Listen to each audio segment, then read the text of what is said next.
Hello, hello. How's everyone doing? Hello, hello. Okay, I think we've got everything set up here. Hello. So, welcome to the stream, everyone. So, for today's stream, like it says in the description there, hey, Animal Nature, how's it going? Yes, exactly. Splish splash. We're going to be doing water dynamics today. Water dynamics are one of those things in Maya that are really cool when you get them working. But especially if you're dealing with animation and integrating them, it can be a huge pain because of some very specific things. Let's see. Will you be tying the water sim back into your upcoming dinosaur animation? That would actually be pretty cool. Right now, today is just going to be a water sim demo, so basically how to use water sim. We're not going to be tying it into any existing animation just yet, although that's something that I'm hoping to do in the future. Kind of like how I did the cape and cloth simulation. Create an animation that we can then use with a water simulation. But for today, I just wanted to cover the basics of water simulation because there's quite a bit of stuff that we have to cover and some things that are very important to keep in mind when we get into water simulation. So if anyone has questions during this stream, definitely let me know. I will say right at the start here, water simulation isn't my strong suit. I tend to do more cloth simulation and kind of end dynamic simulation. Bifrost simulation isn't really where I shine in most times. So will you do it with Bifrost? I'll be doing it with Bifrost, which comes with Maya. So you can't hide your secret plan to make your own Jurassic Park. That's when I was young, I wanted a Jurassic Park. I wanted my own Jurassic Park, and that dream still lives on. If I could have a Jurassic Park, I would. So let's just jump right in here. And again, if anyone has questions, definitely just let me know. I'm always happy to answer questions. And let's see, transition over here, and there we go. Okay, so the first thing with with Bifrost fluids, you can find the Bifrost fluids under the FX menu here. And you'll see right there, it should be under Bifrost or Bifrost fluids. Now, to create a fluid is actually pretty simple. If I wanted to create a fluid, basically what I need to do is just create an object to use as an emitter. So in this case, let's just create something very simple here. I'm going to create a polygon cube, and let's just scale this up a little bit here. I'm just going to make kind of a little box here to hold some water in. So I'm going to extrude these faces in, like so, and extrude again. So there we have it, just a box. And then I'm going to create another polygon cube within there. Now, as I create this, what I want to do is I want to create it so that it fits within the box that I've already created. The first box is going to be the container, and let's just name that to be clear. Container. And this is going to be the emitter. What's actually going to create the water effects. Try for now. So I just wanted to fit within this box. Something like so. And then scale it up there. I could have it intersect the box. Any water that is created with it that intersects with the container will actually just get removed anyway. So I don't have to be super perfect, but I kind of like bringing it on the inside like so, just so I know I don't have any intersections. The big thing you don't want is a huge a huge gap like this between the edge of the two objects, or else when you create the water simulation, it's like gonna splash around and you're not gonna get, for example, if I want to fill this pool, let's say, if it's a pool, I don't want it to slosh around, I just want it to fill. So with that, we've got our container and our emitter. And at this point, we're pretty much ready to start fluid simulation. to do this, all we need to do is select our emitter first, and then go up to Bifrost Fluids and create either a liquid or an arrow. So liquid will create liquid. Arrow will create clouds and things like that. Today we'll be focusing on liquid. So let's create liquid here, and you'll notice that nothing really seemed to happen in our viewport here. We do get some emitters in the center there, and after a little bit, there we go. There's the water. And in our outliner here, we've got a bunch of things. Now, let's see. Okay, you can all see the outliner. So you can see we've got our container and our emitter right there. And then we've got a bunch of new things. All of these are going to allow us to control our liquid and the physics behind them. Now, before we get into all of this here, I just want to show that now that we have our liquid in place, we actually don't really need to see our emitter anymore. The emitter, the actual geometry here, is just there to create the initial water. Once it's in, I can just select the emitter and hit Control H to hide it, and there we go. Now we just see our water.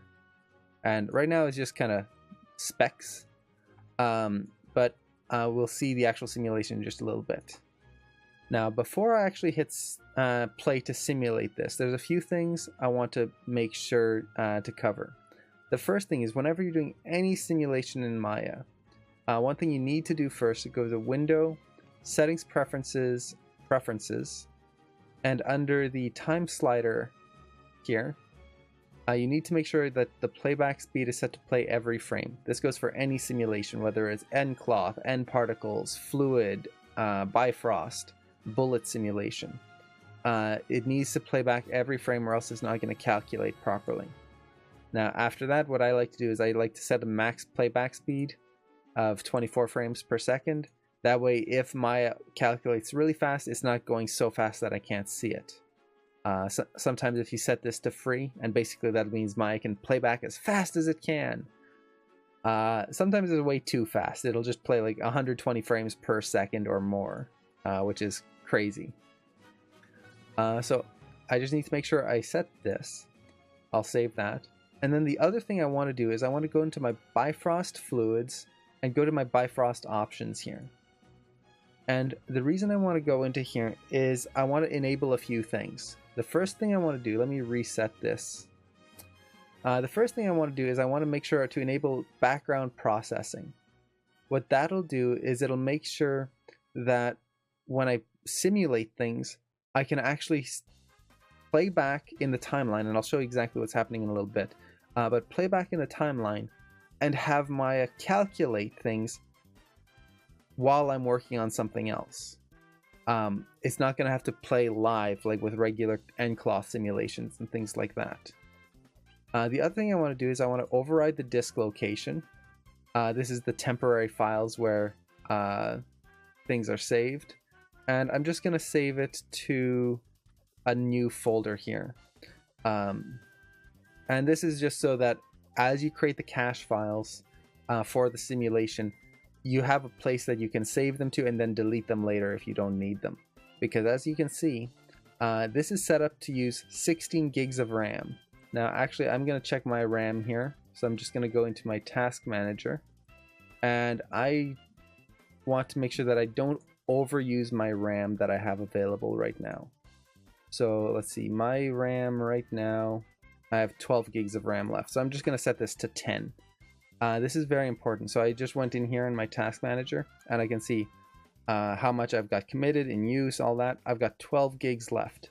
I do not want this number to be higher than my available RAM. If so, Maya will start simulating things and fill up your RAM and crash your computer or freeze your computer. So this is very important. So I have actually 32 gigs of RAM. If I'm not doing streaming and things like that, typically I have a lot more available. So I could set this to 16 or 20 usually. If you've got 8 gigs of RAM, you definitely want to lower this down to something like 4 or 6. Whatever available RAM you have, and kind of a little lower than that. Don't fill up your RAM. So with that, I'm just going to save these settings and hit apply and close. Okay, so basically what that's done is done the background elements of this, all the kind of cache and memory side of it. Now we can actually start simulating. I'm going to select our actual water emitter here, the actual box here, and let's just hit play and see what we get. And you'll see, look at the timeline here. We get this playback head where our actual frame number is turned yellow, and then we've got these green frames here. The green frames are the ones that are actually being rendered, that are being processed and calculated. The yellow is basically the cache that's ready to be filled up. So now, because of this, I can Maya is going to be doing the background processing. It's actually rendering all this out, or it's not rendering, but simulating all of this out. But I can still go around and click on things, look around, and scrub through the areas in green here, and you can see, oh yeah, it's being simulated. It's actually falling through this pool here, but it's simulating. Now, if I go past that, it disappears. So it's basically just allowing me to work while it's simulating, so I'm not stuck always waiting. Now I'm actually going to lower my frame size, or my scene size here, just to 60 frames. I don't need it to be huge. Hey Zimama, how's it going? In my shot, the character is a bartender using a shaker, and at a certain point he puts the liquid in the cup. Should I use this method? This could work. Now I was actually going to do a little demo of a bottle going into a cup, so that could be useful for you there. But there are some things to consider, especially when you're working with an animation scene, and I'll cover those in just a little bit because they're very important. So we've got our water simulation, and right now it's not interacting with anything, and it's very slow. So what I want to do is I want to speed this up a little bit. Now I want to get rid of my cache that I've already created, so I'm going to go with Bifrost. I need to enunciate here. I'm going to go to Bifrost Fluids, and I'm just going to stop background processing, and then Bifrost Fluids, flush scratch cache. So this will just get rid of all of that cache that I've done. And this is something I like to do every once in a while, just to make sure that I don't have just a lot of memory built up. Because as that fills up, it's using your memory, it's using your RAM. Be careful of not overusing it. Okay, so we've got that. Let's first of all select our liquid. So it's this bounding box right here. I'm going to hit Control A to open up the attribute editor. Now, this is where things get a little bit complicated because we've got, let's open this up here really wide. Look at all of these liquid options up here. We've got the liquid shape, which has all of these options. We've got the liquid container, which has all of these options. Liquid properties container, all of this. Bifrost guide properties, the AI standard, which is the material that gets applied to it in the default liquid 1. We've got the liquid mesh, the emitter properties. All of these have options that we can go through and adjust. And this is where the simulation kind of gets complicated, in the sense of there's so many things we can do. Luckily, there's only a few really important ones that you have to kind of watch out for when you first get started. The first one is in Bifrost Liquid right here. If I go under emitter props, you can also click on it just by going right there, emitter props. These properties right here, continuous emission or turned off or on. This is basically, is the emitter going to continue to emit things, or is it just going to emit things once and that's it? Right now it's just emitting one thing, whatever was inside that cube.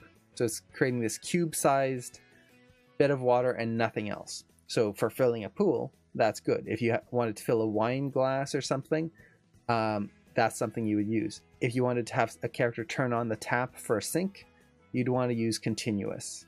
So that way you just have this continuous flow of water.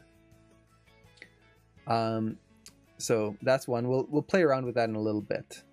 But the main one that we want to get to is under the Bifrost liquid properties. Here we have our gravity magnitude. That's going to be very important in a little bit. But for now, the main one I want to focus on is master voxel size. The voxel in Bifrost is basically a unit of measurement of how much density is there going to be in this water simulation. So by default, Bifrost calculates everything in meters. So with a scene like this, when I created this pool here, let's see, the size of it right now is about 33 by 15 by 21. So this is going to be 33 meters, 15 meters, and 21 meters. Bifrost calculates everything in meters, even if our scene is in centimeters, and this is going to be very important in a little bit here. Now, when we go into our liquid options here, properties there, the master voxel size is again in meters. So this is going to be 0.5 meters, or 50, or 100, no, 50 centimeters. Got to get my math right here. That means that we've got every 50 centimeters in our scene, or half a meter, we have a voxel, or one grid size, one grid unit. And for something like this, that's pretty small, which means that we have more voxels packed into this area, which means simulation is slower. To speed up your simulation when you're first getting started, you want to increase those the master voxel size. So for example, if I set this to 1, well, now there's going to be 1 voxel per meter. Now, if you remember, our pool was 15 by 33 by 21 or something like that. Well, you consider that's 33 voxels by 15 voxels by 21. That's a whole lot less than, well, consider doubling that. 66 by 30 by 42. Now, do we have to worry about all that math? Not at all. Especially for most of us here, we're animators. Math like that isn't super important. But it is just important to know that if you increase this, you're going to speed up your simulation. And then if you want more detail in your simulation, you want to lower that number. So I'm going to put this to 1.5 for now, and we'll see what we get. Okay. So with this, let's hit play and see how much faster that simulates here. So you can see, look at that. It's almost simulating. Look at that green bar go. It just goes super fast. And we're getting water simulation. Now again, it's just falling. We need to hold this into this container. So to do this, we just need to select the emitter, or sorry, select the liquid here that we've created, and then shift select the thing we want to collide. This is very important. Unlike nCloth or something like that, where I would just need to select my object and then go to nCloth and create a passive collider. In this case, what I need to do is select the liquid simulation that I want to collide, and then the collider. So in this case, the pool container here. I need to select one, then the other. Then I go to Bifrost Fluids, and I'll go to Collider right there. And you can see we've got a bunch of different things here. I'm not going to cover all of these because that would take forever. But we'll focus on some of the more important ones here. So I'm going to select Collider here. And what that does is it creates this cube into a collider, and we can see right there, Bifrost Collider properties. So let's go back to frame 1. This is very important. Whenever you're simulating, you always have to start from the first frame, frame 1. So I'm going to just back that up and then hit play. And then you can see we've got our background processing going, and it's processing. And now if we play through this, nothing really seems to happen. because that water is being held within that container. It doesn't really need to move anywhere. So right there, that's fine. Now let's actually show some water simulation here. Let's scale up our collider here. Give somewhere for the water to go, and then process this again. And this is the part where you really want to get that voxel size to a size where you can simulate quickly, because if you don't, and you're having to wait for this for hours and hours and hours, that gets very tedious. So here we go. There you go. Now you can see that's a little hard to see what's actually happening. So one thing I like to do when I'm using water simulation is I will go to a black background in Maya. You can do this by hitting Alt or Option B. And then let's just go into wireframe mode here so we can see the actual water. So you'll see that at first it starts off as a cube, just like our emitter. But now as we play through, there you go. Let's actually play through that again. Let's cache in that whole scene here. Let that finish. This is the nice part. When doing simulation like this, I always like to have some music or like a video in the background, some YouTube video or something, because there's a lot of waiting. But there we go. We've got water simulation. It drops down, water's splashing over the edge, and then coming down. It actually looks pretty cool. So really, that's the basis of water simulation right there. There's not too much more to it than that. After this, it's all just finessing, really. As long as you have a container of some sort, and then, or I should say a collider, and you create a liquid or an emitter, you've got water. So we've got this right now. Now let's see. One thing you might notice is these are kind of small, tiny little dots. If I want to make this a little bit bigger, let's go back into our liquid option here, so the liquid shape. And here I can increase our max particle display count. Right now it's set to 1 million, so that's pretty high. We don't need to worry about that. But I can go into my point size here and just kind of increase that, make it a little easier to see the actual points here. And it's usually a little easier if you kind of zoom out a little bit. The closer you get, the harder it is to focus on something. But there we go. Okay. So with this, another thing that I like to do is within the liquid shape here, you also have an option for color channel remap. So if I open this up, right now it's set to the velocity channel. And what this means is I can adjust the color of the liquid based on its speed. So the faster it goes, it'll go to, in this color, in this case, white. So let's just adjust this here.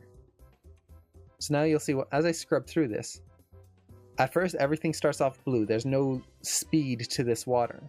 But now as I scrub through, you can see which particles are moving quickly and which ones are slowing down, which is just a really cool effect. And it kind of gives you an idea of where the splashing is going to be.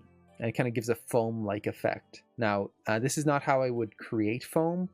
This is just how I would check where foam would be created. Let's see.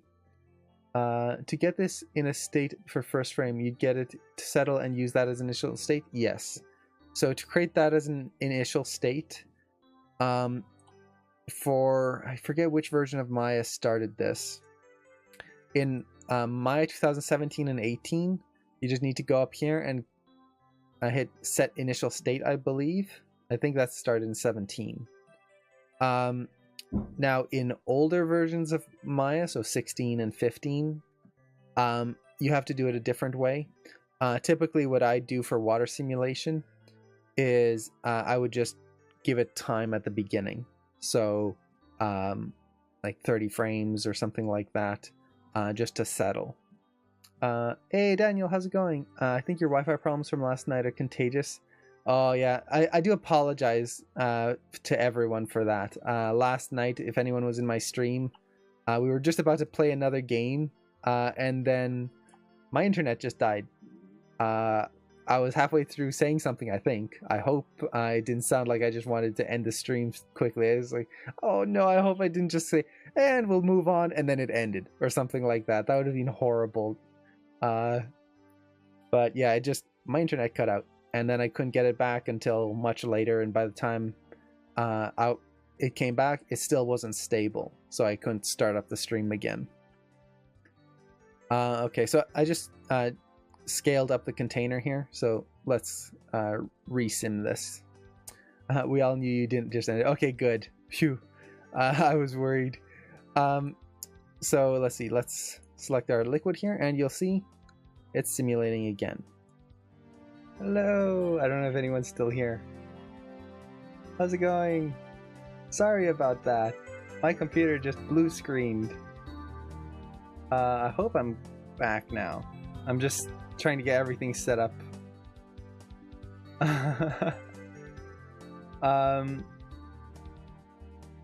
Great intermission. Yeah, just after I said, oh, we lost the last stream because the internet dropped out. So then all of a sudden, blue everywhere. And my computer's restarting.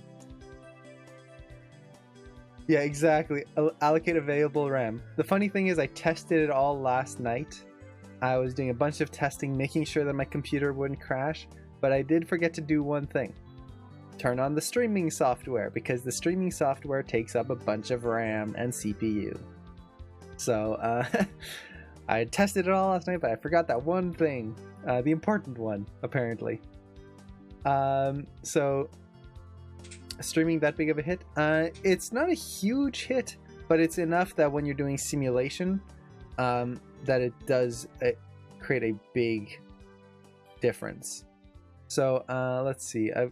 I'm gonna have to reopen everything here. I ended up losing all my notes, even though I had them all saved. For some reason, when my computer restarted, they're all gone. So we're gonna be kind of flying off the seat of our pants for the next little bit here, instead of going by a nice, somewhat structure that I had prepared. I don't know. Well, I'll have to start over with the scene. So I lost everything. But that's not a problem. It'll make it more dynamic. Just like the fluid dynamics. See? It all connects. So let's transition over here. And get back into it. Now, I will go back into my FX menu here and just double check my settings. Make sure I'm not using as much RAM. So let's just set 8 gigs here. And one thing that should be nice is now that I've restarted, my performance should be much nicer. Oh yeah, now you can see I've got 22 gigs of RAM available instead of the 12 that I had before. So I can still go up to 10 here. Okay, apply and close. I meant to follow along the first time. Okay, so we did basic water simulation where we had a little pool and the water came in. And that's all fine and dandy. But having just water in a pool, that's not really that fun. We want to do something more than that. We want to have true interaction with objects. And to do that, it's, again, very simple in the basic premise of it. The basic premise of setting up water simulation and collisions is very simple. The hard part is going to be setting up for the scene size, which is going to be the next thing we talk about after this here. So I'm going to create another very simple scene. I'm going to create polygon primitives. Let's create a cube here again. I like to start with cubes a lot of the time. And again, keep in mind that even though the Maya scene is set to centimeters, this is a very basic thing with Maya, is whenever you start a Maya scene, by default, if I go into settings preferences here, you'll see that under settings, our working units are set to centimeters. In Bifrost, in this water simulation here, everything is set to meters. So when I make a prop here, let's say this is going to be a pool or something like that, by default, especially for me as a modeler, I would look at this and go, oh, it's 15 centimeters by 9 centimeters by 15 centimeters, real world measurements. In Bifrost, it's going to consider that as 15 meters, so 100 times bigger than what it is physically. And this is very important, especially when it comes to animation. Now, we're not going to worry about that too much right now. We just want some nice, cool simulations.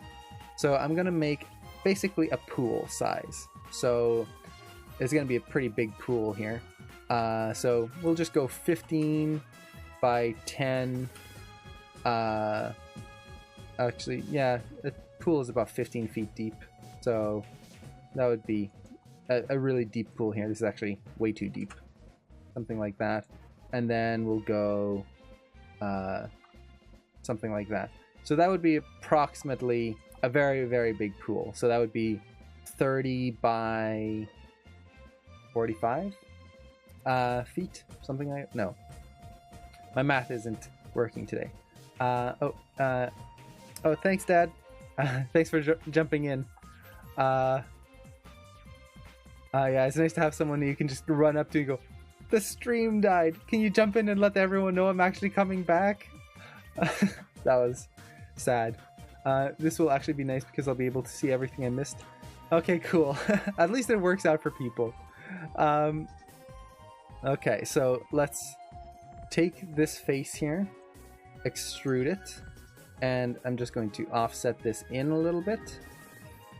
Extrude again, and I can bring this down. And if I wanted to make this really pool-like, what I can do is let's insert an edge loop about there and there. And then I'm just going to select this face, bring it up, and let's see. How deep do we want, or how shallow do we want the shallow end to be? Something like that. And then we've got the deep end here. So we've got some sort of pool here. Maybe it's going to be a little bit more of a gradual slope there. There we go. So let's say this is the pool for our scene. Okay. So I'm actually going to snap this down to the bottom and then move this up on top of the grid. That way it's resting up on here. And we need to create our water again.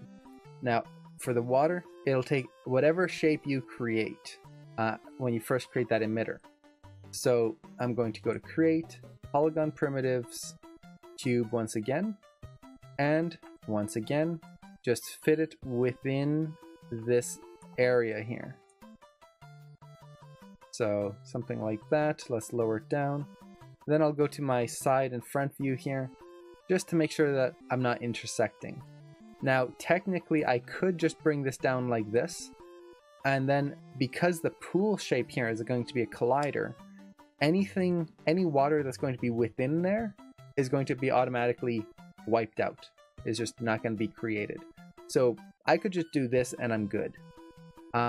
Me personally, I like to add a little bit of extra detail in here and just shape it a little closer to what the actual container is going to be.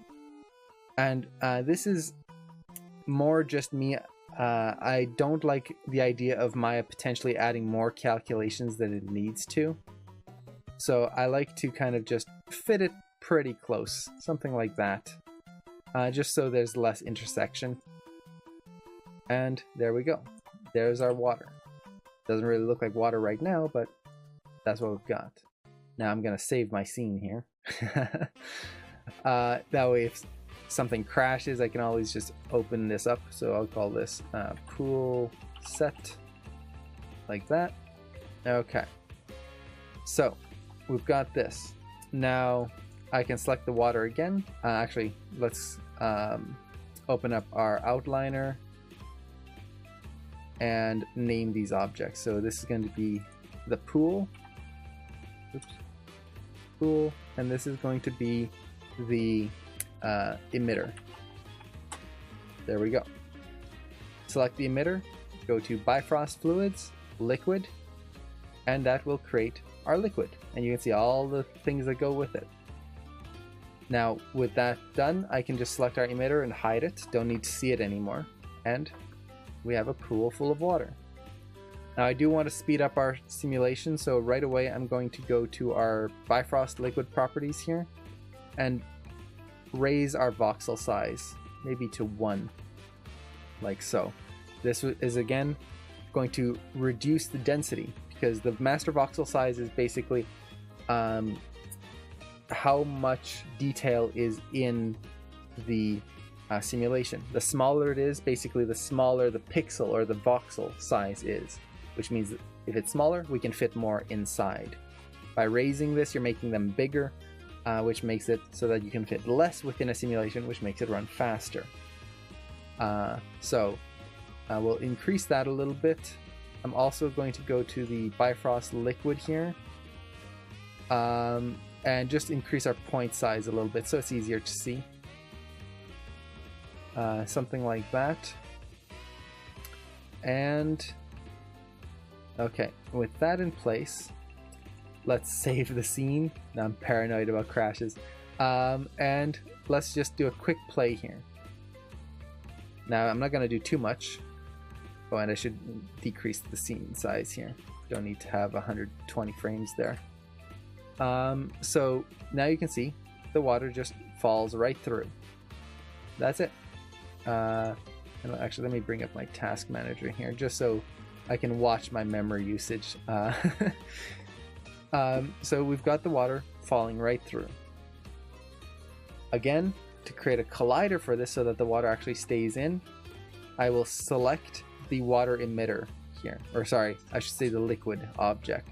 The emitter was actually the geometry.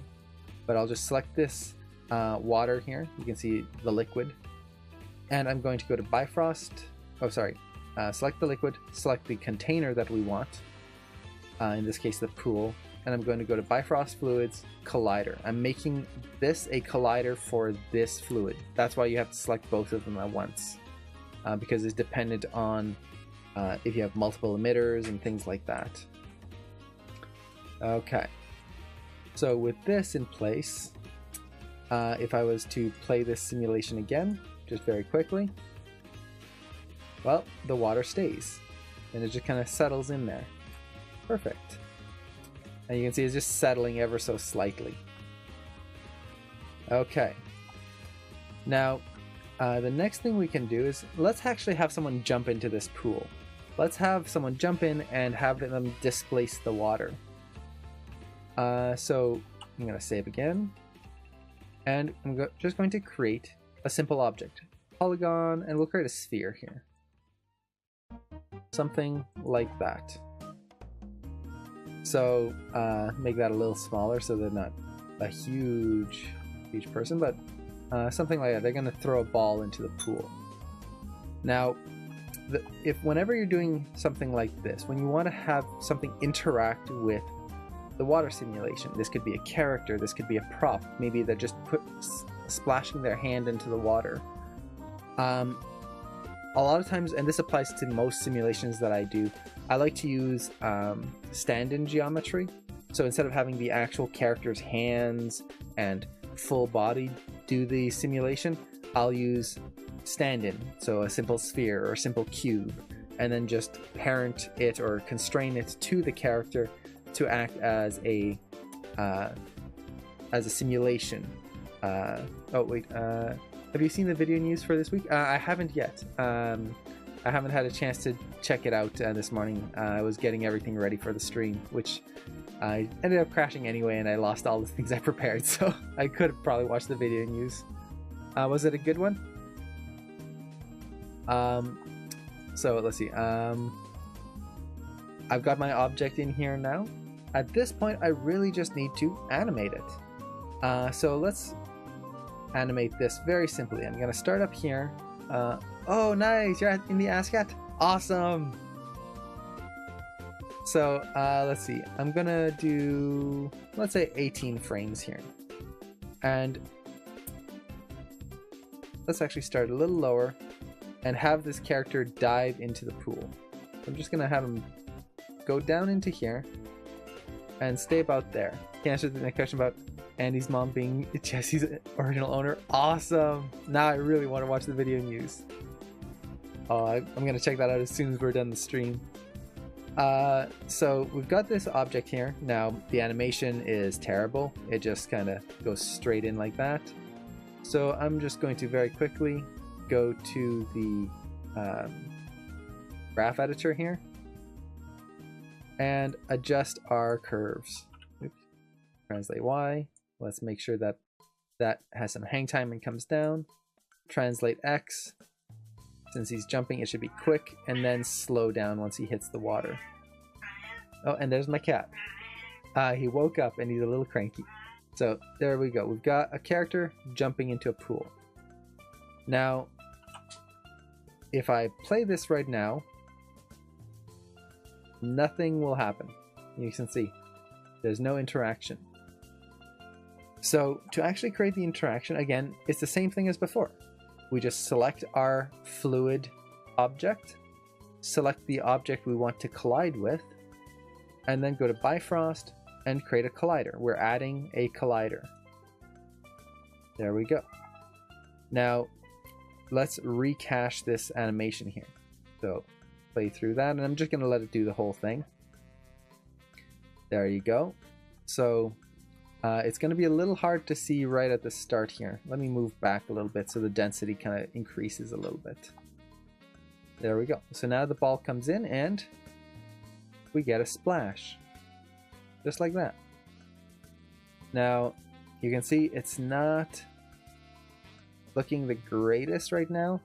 And that's because our voxel size is pretty low. We just don't have the detail to really create this water simulation, but it is simulating. So let's go back to our Bifrost liquid here, or sorry, our liquid properties, and let's lower that back down. I'm going to put it back down to 0.5.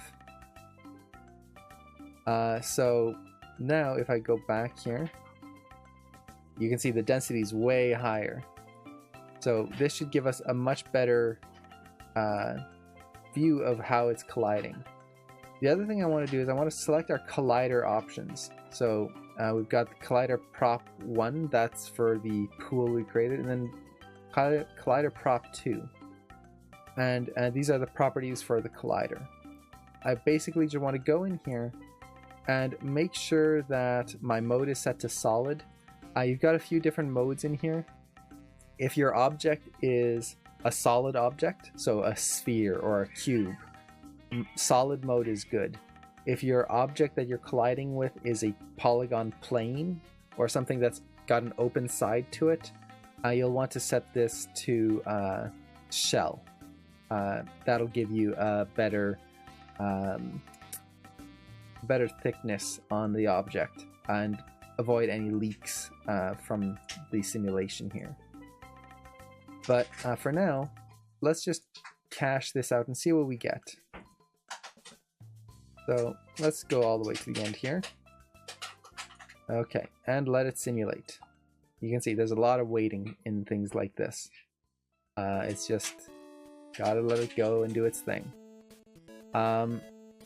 Which is where having nice music or something to listen to, something to watch in the background makes it very, very nice.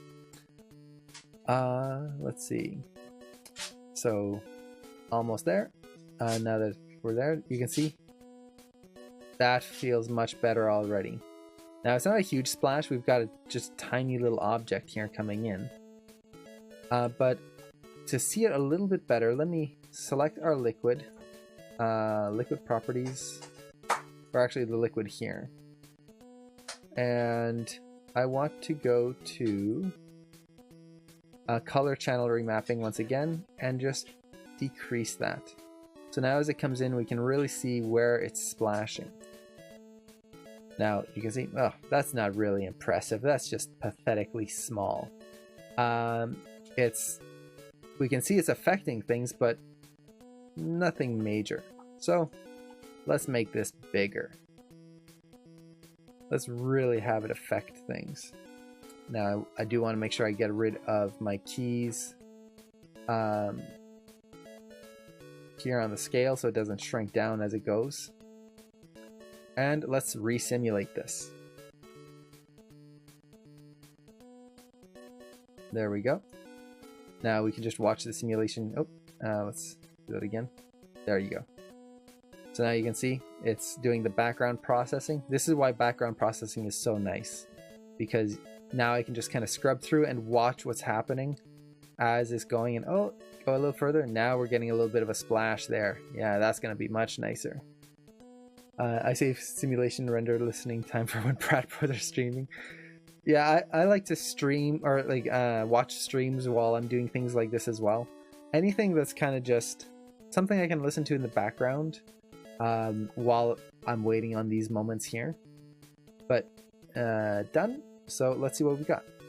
It hits, and there we go. We even got that little splish of water going up, and then it comes back down. There we go. And you can see the wave effect that happens. If we watch, let me actually just select this, hide it, so we can just see the water, and I'll make the background black so we can see what's happening. And you'll see it hits, and you can see all the wave actually forming as it's going over there. So we've got all this water simulation coming in here. And this is just 60 frames. If I was to go maybe, let's say 100 frames and continue the simulation here, just so we can see how it ends up. Let it cache that out, and let's see. So it'll come up, we get that splash, and just let it go on its own for a little bit as we wait. You can scrub through, but you can see as I scrub through, it actually doesn't auto-update the timeline. If I let go, then I can see what speed it's progressing at. But let's see what we've got here. So now it comes down, and the water is splashing. Nice. And you can just see how that wave progresses to the end there, and then it's starting to settle back. Hey Argonaut, how's it going? We're doing water simulation, part 2.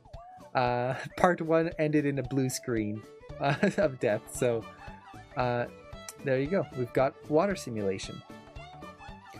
And overall, that was pretty simple. Like, aside from the crash, so you can imagine, like, if you had a character and they're supposed to dive into a pool, that would be way easier than having to deal with trying to simulate this with some just polygon plane or something like that. Did my GPU melt? I'm not sure. I think it was just a combination of trying to stream and do a bunch of simulation stuff at once. It just killed my computer.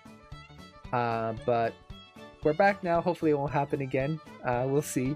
Let's see, I had a question just before you crashed. Probably answering this myself, but the color mapping that visualizes which particles are static moving, is that just a tool for analyzing your simulation? It is just a tool. Now, for a render, it's actually going to render as a material. So there is actually a material that can be rendered out onto this. For animation purposes, we usually want to play blast things. So for us, this usually works pretty well. Now, there are different modes we can use. So this is actually pretty helpful for us so that we don't have to render something. So if I go into the Bifrost liquid node here, we have our color channel remapping. And again, here I can change this value so we can see the speed of the particles. So now you can see really where they speed up and where they splash around. And we get a little flex here and there, which is pretty cool. We can increase our point size. So if I wanted to, I can just increase that to something like this. And now we've got that look to it, which, again, for a play blast render of just like quick water simulation, that's pretty decent right there. It's stylized, and you can see how that color effect is kind of adding that cool gradient through everything. So we can do that. We can increase the point size. We could remap these channels. We can also look at different things in here. So for example, we could look at air density within the liquid. We could look at the position of the objects, all sorts of things like that. I personally like to keep it on velocity. We can also turn on Let's see here. I forget exactly where this is. Okay, here. We can turn on voxels instead of particles. And voxels are, again, the measurement of quality or of density that I was talking about before. Well, we can actually just display those. So I could look at the actual voxels here, and let's come down, and with this, again, we can go to color remapping and add that in, and now we've got this, which this kind of feels a little bit more water-like. Well, you get just this solid here if you wanted to make sure it's opaque. Now, in terms of simulation, in terms of just quick animation, that's more than we usually need. Now, if you want to make something that looks a little bit nicer, that looks like real water, that's where it gets a little trickier. To make it look like actual real water, photorealistic, you'll need to render things. To make it a little transparent, that we can do very easily without having to render anything. And I'll go into rendering in a little bit. I've got a scene that I want to use for a quick render.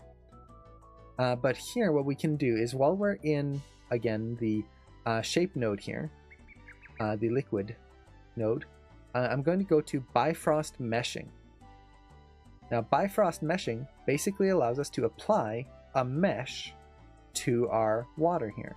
I'm going to turn off particles so we just see the mesh, and you can see, oh, it's transparent. Now, with this, we can actually play through and we get this mesh of water. Now, it's hard to see. Let's see, maybe if there you go, if I change the background color, we get that. And that's not really the clearest right there, but we get this nice big splash and so on. Now, what I can do is I can just change the material of this. So I selected the mesh here. I'm going to select the material. I'm just going to apply a basic, well, let's just apply a basic Lambert. And there we go. Now we get this. So with this, we can start, actually, let's make this a blinn. That way we get some shines on it. I could affect the transparency a little bit. And it's not going to be great like this. You can see it just looks kind of... But again, for just basic water simulation, for a play blast, someone pouring something into another glass or just splashing some water, we don't need transparency. That's not going to make or break our animation. So that's not a big deal. Any of these work really well. For me personally, I kind of like the voxel look of it. The particle look of it with large point size, just because it kind of looks... I've got to re-simulate this cache here. So you can see I kind of lost my cache right there. I probably clicked in the viewport and adjusted something ever so slightly and reset it. But I kind of like this look, just because it's stylized, and from a distance, for example, if my camera's way out here, it looks pretty cool. And it doesn't just have that solid mass to it. Now, when you actually render something out, that's going to be different. That's when you're going to go into a whole bunch of other settings. And I'll go into rendering ever so slightly, because again, rendering, we could spend a whole 10-hour stream just on rendering and the best practices and whatnot. But you can see how this looks pretty cool. Now, one thing that you will notice is it creates the feeling of foam. So if you ever splashed in a pool or gone to the beach, you'll notice that there's sometimes foam when there's waves moving around. And this kind of simulates that, but it's not really foam. This is just a velocity map. If I wanted to actually show foam here, let's take our velocity map, and I'm just going to set it to none right now. So it's just going to be green, which not nicest color, but or maybe I'll just put it to, let's see, air density. That way I know it just stays blue, and we've got that. If I want to add foam to this, what I can do is I can select our emitter again, I'm going to go to Bifrost Fluids, and I'm going to create foam. So it's going to apply a foam material to this. Now let's redo our cache here again. There's lots of redoing caches. And let's just go a little bit. You can see it's much slower now. But, oh, we can just see them right there. These little white specks. Let's make those a little bit bigger. Now, these are actual foam simulation.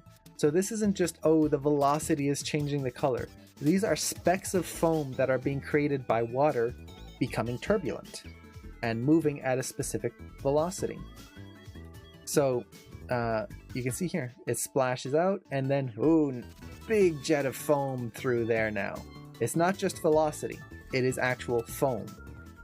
So if you were to render this later on and make like a photorealistic rendering, this would be like those white caps on the waves and that extra little added detail. And you can see how easy it was. I just selected and added foam. That was it. Depth charge going off in a pool, exactly. So let's just kind of play through this again, let it go through all the way to the end, like so. And as this is going, we can always just adjust our foam options. So again, even with the foam, I could look at the velocity of the foam, I could look at the density, we could display it in voxels if we wanted to. We can do all the same pretty much as we could before with the liquid. We don't have, oh, actually we do have Bifrost meshing here. Although I don't think there's going to be too much that'll show there. So let me just turn that off here. But you can see now, if we come back here, nice splash, and there you go. I'm actually going to turn down our size of these points here. They're a little big. Make it just a little smaller, like so. And let's change that color back to black. But you can see, now we're creating foam. It's not just the speed. Got this nice foam effect, which is pretty cool. So that is simulation in a nutshell, and we can do all sorts of things with this. Now, one thing to keep in mind, and we didn't, I thought we would run into this a little sooner than we have so far, but we've been pretty lucky. Right now, all of our water simulation has stayed within the pool itself. So what that means is, as I've created the simulation, no water has escaped. And this is a good thing, but usually never happens. I was actually really lucky here. This is the first time this has happened to me in all the testing I've done. And basically what I'm talking about here is, if water splashes out of this pool, we run into a very big issue. And the issue is that water is going to keep calculating. So let's see, how do I want to show this here? Let's save this scene here. I'm going to create a new scene. Okay. Let's change the background color here. And this is a demo I saw on YouTube. I forget the exact channel name, but if you just do a Google search for Bifrost simulation on YouTube, you'll see the full demo on there, and I highly recommend checking it out because it's really cool. But what you can do is, you don't just have to create liquid or water with Bifrost. You can create all sorts of things. So in this case, let's take this here, move that up, snap it to the grid. So let's say I've got, well actually, yeah, we'll do this. I've got this object here, and I want to create a scene where someone drizzles chocolate on top of a candy bar. Or let's go a little bit different, and let's say this is something I used to do as a baker all the time. I want to drizzle some chocolate on a donut. And I'm hungry for donuts now. Donuts are an all-the-time food. They can be eaten any time of the day. So I want to take a donut and just drizzle some chocolate onto it.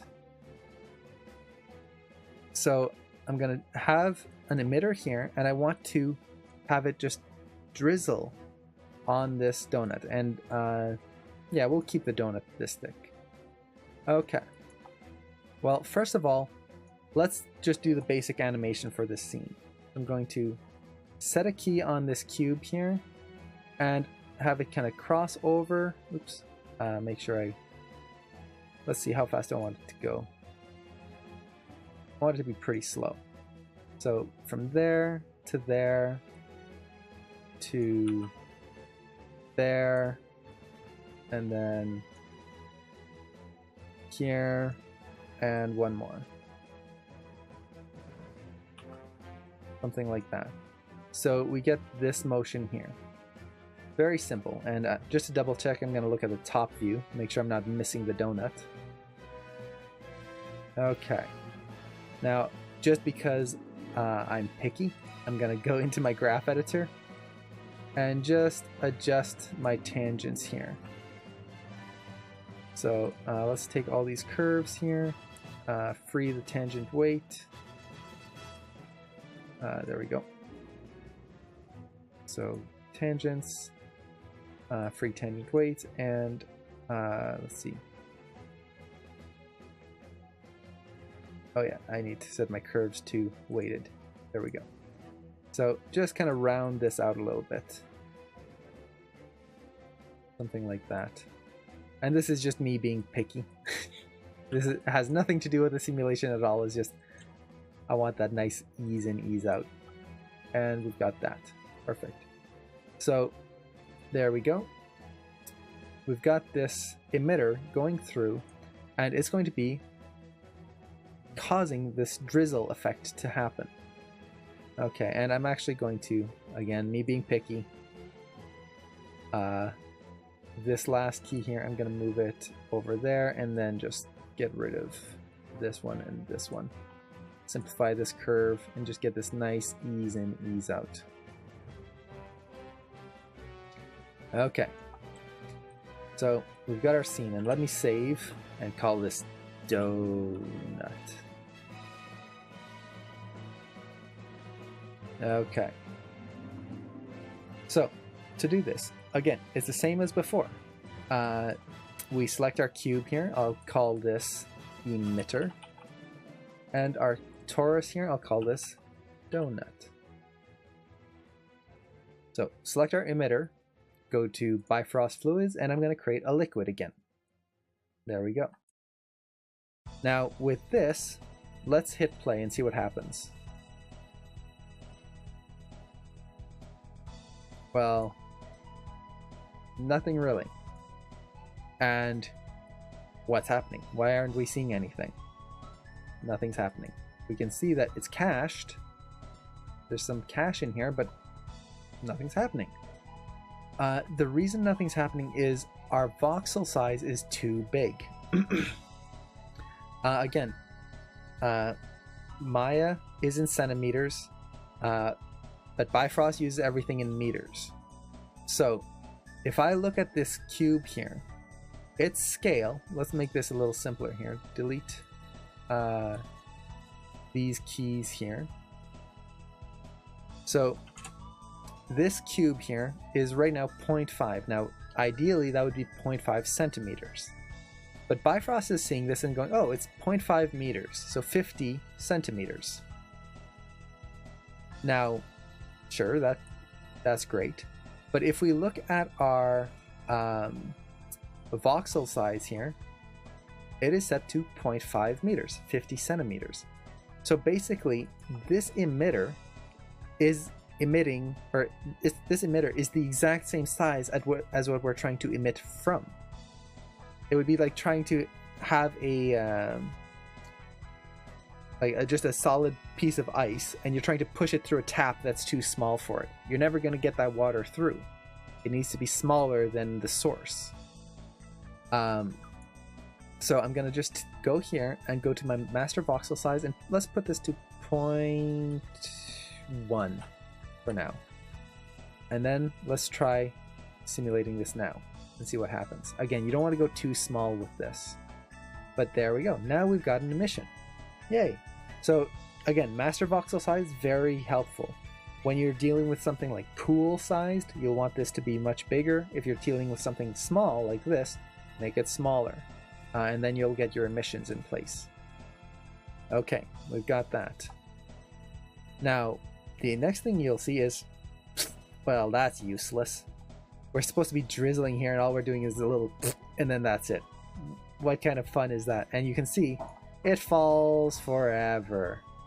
And this is where we run into a problem, because this is just a little bit of, just one little spurt of water. And it's going to fall into infinity, and it's going to be calculated that whole way down.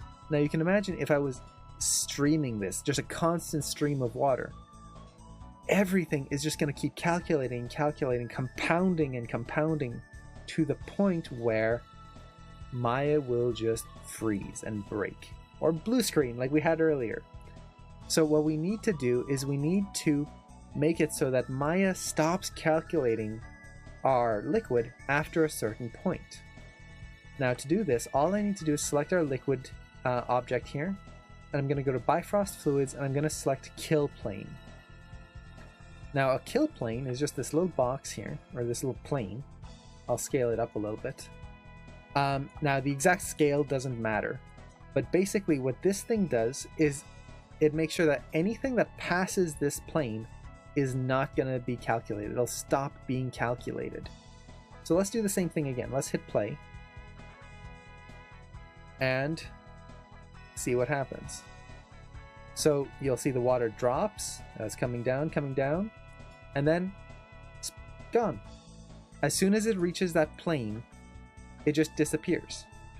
That's very, very useful, because that means that if ever, let's say we go back to that pool issue, if we had someone splash in the pool and the water goes out of it, those water droplets are going to be continually calculated forever.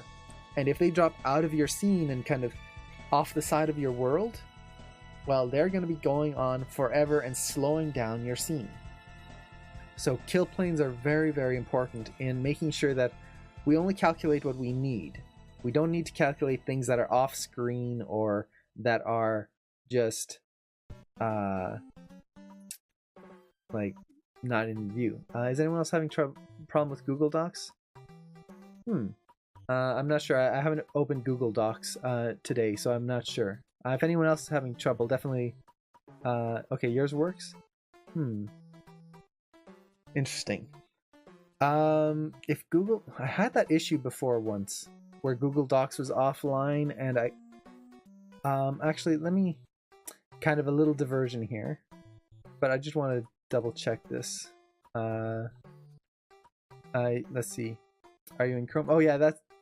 Try using a different browser. Just see if that helps.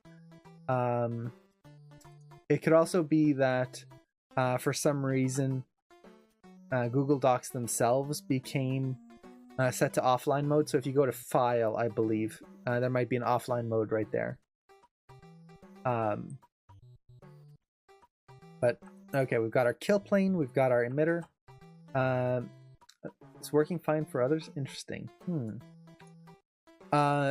So let's see here. We've got this. Now we need to actually emit this, because we don't want just this little spurt of one little piece of chocolate. We want a nice chocolate drizzle, or maple. That's so good. Maple drizzle, or vanilla. I miss making donuts. Let's see. So to do this, I'm just going to select our liquid emitter here, and I want to make sure that it's set to continuous emission. I'm so hungry. I know I haven't had breakfast yet today. It's 4 o'clock. Well, actually, I haven't eaten yet today. It's 4 o'clock. I am hungry, and seeing this donut here is just like, oh Oh, why? Why did I have to choose a donut? So now let's play through this here, and we'll just let it go for a little bit. And right about there. Well, I'm actually going to end this at frame 100. So with this, you can see it's calculating still, but as we play through, now we've got this continuous emission. And it's simulating, and you can see the velocity of it, how fast it's going. I could probably slow this down quite a bit. And now we're getting this splash, but this is water. This is not chocolate drizzle. Chocolate drizzle does not splash around like that. Well, I guess depending on how hot it is.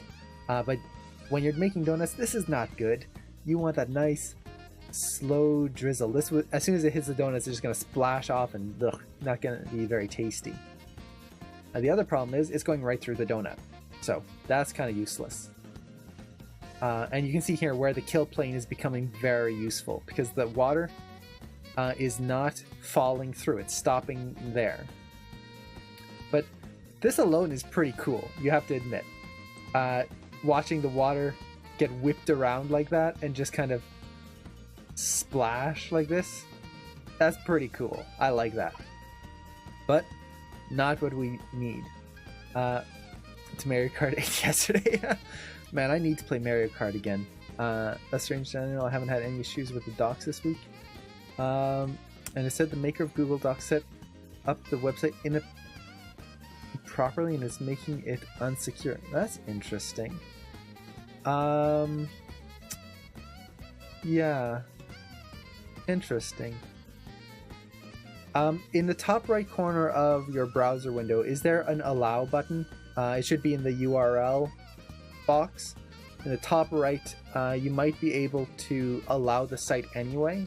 I'm not sure what would be making it unsafe. It's there's just links in there. I guess maybe one of the links, maybe, but if no one else had that issue. If you message Cameron or reply to the email he sent out, he'll be able to help you get it all set up. I don't know if he might be busy right now. He might not be able to get to it right away, but that could be something. So, okay, we've got this. We actually need to make a collider out of this donut now. So again, liquid, collider, Bifrost fluids, collider. There you go. Now, I'm just going to do a quick little simulation here. I should get your Switch friend code sometime. Oh yeah, I need to put it out so we can just kind of get a whole group of people together, and then I could set up my Switch right here and play Mario Kart or Smash Brothers, or well, not Smash Brothers, but any Switch games. Have you tried to open it from the inbox on the AM page? Oh yeah, that's a good point. If you're trying to open it from the email attachment or the email link, you might be getting an error there. Try opening it directly from the AM page. But ooh, look at that. We're getting splashes on the donut. Splash. So we've got simulation.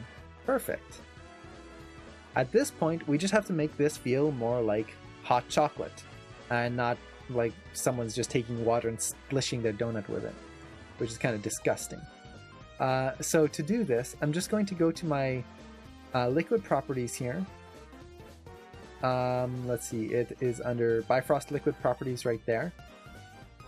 Okay, so you're opening in the messages. Only one emoji. This is going to look amazing. I hope it looks pretty good. I've never done it with a donut before, a simulation like this, so we'll see how it goes. But what I'm going to do is, you can see here under the liquid properties, we've got a bunch of different options. We've got emissions. This basically allows us to adjust how much the particles are going to like splish and splash about, or if it's going to hold together a little bit more. We've got vorticity. We've got surface tension. Surface tension is super helpful if you want to make something that's a little bit like slimy or has a film to it, maybe jello. We have viscosity. This is what we need right here. We want to make this, where's the sprinkles attribute? For sprinkles, I would use the bullet simulations, which I don't think I have loaded up in here, but bullet is basically a simulator in Maya that you can use to animate a bunch of objects, not just water, but like sprinkles or coins. I've used it for like coins dropping into a hat, and basically what you would do is just you'd use that to simulate and then have them stick where the chocolate is, and that would work pretty well. That would be a fun demo to do. Can't speak now. So for the chocolate here, what I want is I want to up this viscosity. So let's just put it up to 10 and see what we'll get here. So, or for normal bullets to make donuts for really tough guys. Exactly. Nails and bullets. Let them chew on it. Okay, so you can see it's a little slower. It's not dropping nearly as fast. Now I could probably just lower my cube here so that it doesn't go quite so high. And we let this simulate here. Again, you can see this is where it gets slow. So this is where you could raise the the voxel density if you wanted to. But now it hits here and let's see. You can see it's actually sticking. Now, one thing I want to do, just because I don't like how it's thinning out so much, I'm going to take this, just go into my graph editor. Let's see, I want the emitter. And I'm going to take my translate Y and just move it down. I don't like the fact that the water is speeding up so quickly. Now, let's see, something like that. I want a thick drizzle on this, because little wimpy drizzles aren't what make good donuts. We need thick chocolate drizzle. I'm so hungry right now. I've been craving donuts forever, especially Oreo donuts. If ever anyone's had that, it's Oreo cookie crumble with it's not really an Oreo filling, but kind of a whipped cream sugar filling inside. You cut the donut in half and then kind of make it a sandwich. Oh, those are good. Let's see, maybe reboot the whole machine, clear caches, open notepad, close it again. Yeah, it's odd that even YouTube is having issues. It sounds like a firewall of some kind, or something on the router. So let's see. So now we've got this. It has a lot less to travel, so it should be thicker when it hits. So we'll let this go here. It's going to be a little slow. That's fine. But we can see now it hits and it kind of sticks on top. Like that. And there we go. Now if I wanted this to kind of stay thicker, I would just slow this down. So apparently the world doesn't want me to have donuts. It's a curse, I guess. Actually, sorry, I'm not sure Bo's a real baker.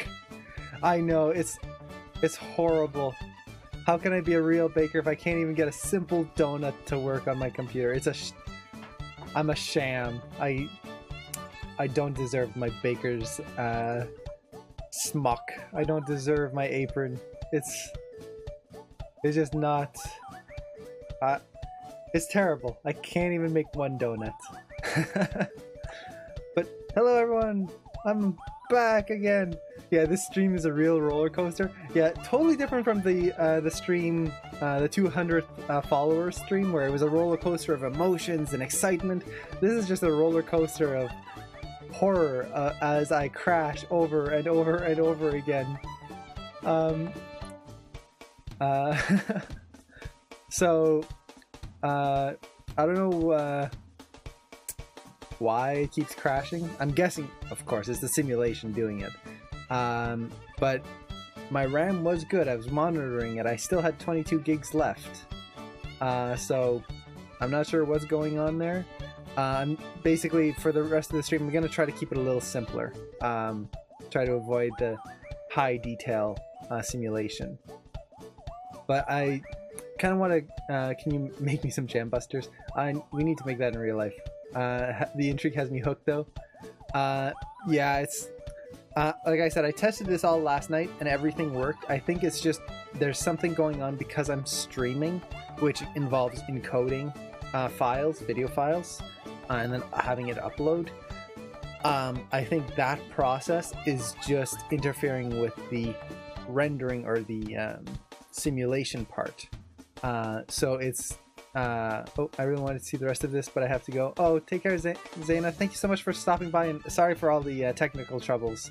Let's see, what are you streaming with? I'm using OBS for my streaming. I also have Elgato, but there may be a memory leak somewhere. I don't think so. I know I do have a memory leak with Firefox, or I used to quite a bit, but my memory was good. I think it's just a clash between the encoding side of it and the simulation side, because both of them are trying to use the GPU and the processor all at the same time, and I think it might just be causing a conflict where suddenly the computer goes, well, everyone's trying to use everything, no one uses anything, goodbye. So I don't know, I'd have to do more testing on that, but for now I'll just try to keep it simple. Any way to dedicate GPU to Maya and offload stream to Elgato? That would be helpful. I'd have to look into that. Because I've got a quad core. If I could set it up so Maya only uses certain ones and then OBS or the Elgato system only uses the other ones, kind of split it so that they don't ever interact, that would be pretty good. Something I'll have to look into for the next stream. But for now, let's redo that simulation I was doing. I'm not going to do a donut, just because I don't want to crash again as much as I would love to do a donut. So I'm just going to do a cookie, a very simple square cookie, and let's just do this super quick here. So or maybe a brownie. Oh, brownie, that's something I want to make. Oddly enough, as the stream crashed here, I went upstairs to talk to my brother, just as I was waiting for my computer to reboot and get out of the blue screen of death, and he showed me a recipe he had just found that he wants to make, which is a cherry chocolate drizzle with melted marshmallow brownie. Oh, it looked delicious. We have to make that. That's too good not to make. So let's see. We've got our brownie here. Brownie. Let's create a very simple emitter here.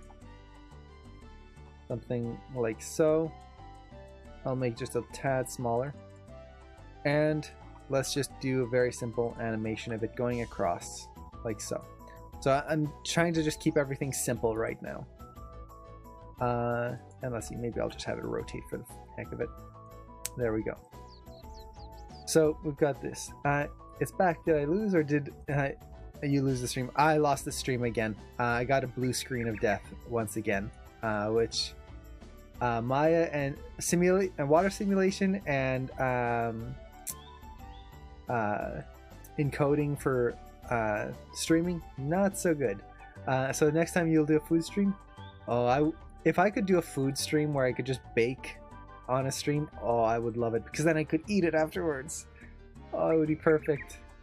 So let's call this emitter. Open up our outliner here, and I'll do this pretty quick here, or try to.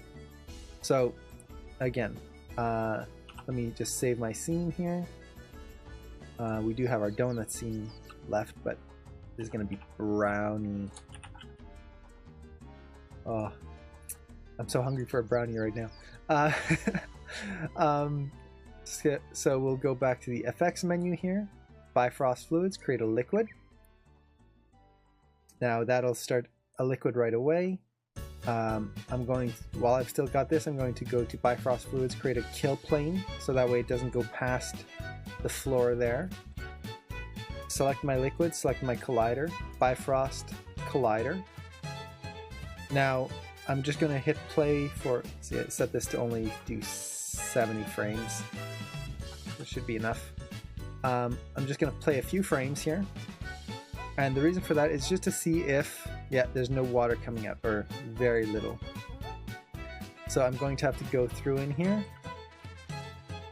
Make sure my master voxel size under my Bifrost liquid here. Under liquid properties. Make sure this is smaller, so I'm going to go 0.2. Try not to be too small this time. So let's see, 0.2. And with this, I also need to go to my emitter, make sure it's continuous. And with that, we should be pretty close to where we were before. Let's save the scene, hit play, and see what we've got. So it drops down, let it cache here. Let's see, I got Google Docs fixed. Nice! So there we go, and it splashes on here. You can see it's very slight. It's hard to see, but it splashes and rolls down. Now this is not what we want. We don't want splashing water. We want chocolate. So what I'm going to do is I'm going to select the liquid properties, come down to viscosity, and let's just raise that up. I'll go to 10. And let's see what this will do. Okay. Let it cache this in the background here. And we get, oh, almost there, this. Now we're not really seeing all that much. It's hard to see what's actually happening here because of how small this is. So what I can do to make it a little clearer is I'm going to select my liquid here, and I'm going to go under Bifrost meshing and hit enable. And now, ooh, already that looks a little bit more chocolatey. So this is basically the step that we were just about to do for the donut.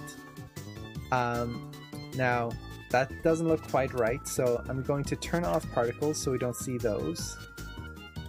Then I'm also going to go select my mesh here. Let's set it to a standard mesh or material here. Now I'm going to use an AI standard surface. You could use a Lambert, it's going to do the same thing, or a Blinn. Let's change the color here and make it a little chocolate. And I kind of want a dark chocolate. Something like that. Nice rich chocolate. Let's make sure that I have some shine to it, because chocolate glaze is shiny. And then let's see. Yeah, that should be good. But there we have it. So now, if I hit play here, let that recache, we get this. And this is something you could do with like frosting, like a chocolate glaze here, just slime in general, anything that's thick. And you can see how it hits the surface here and then just kind of slowly spreads out. Now we're getting a little bit of a hole right there. That's fine. I would just need to increase the detail, my voxel detail. Right now it's kind of not, or sorry, decrease the voxel detail so that it doesn't start separating like that. The other thing I could do is I could increase the viscosity or add some surface tension to it. But let's see, just for now, let's let it go through here, and you can see, yeah, it's almost there, but not quite enough. It's still watery. So let's go back in here, and let's do our liquid properties, viscosity. Let's put that up to 30. And we'll just play that a little bit. But you can see how we're starting to get that feeling of something different than just water splashing. So with Bifrost here, you can do quite a bit. Yeah, that's thicker already right there.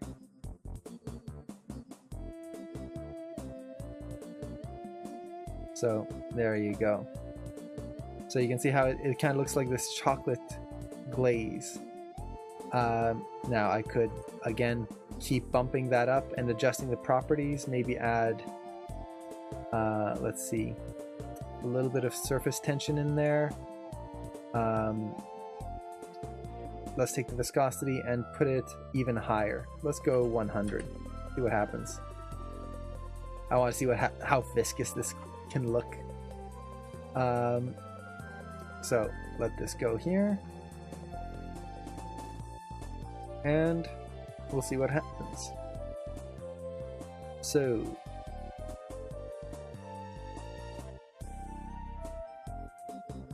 oh yeah, that's feeling a lot more like chocolate, the way it's on the ground there and kind of oozing like that. Yeah. Now the reason it disappeared there was because of the kill plane. But now you can see how it's holding together even more. And again, you can see there's dips in here. This is our voxel size not being quite high enough to deal with the detail. Do you know what voxel size you've been using? Right now I'm using 0.2, I believe. Let's see. So if I go under liquid, no, sorry. Yeah, 0.2. So if I bring this down to 0.1 or 0.05, I might get better detail. Now, did my camera just freeze?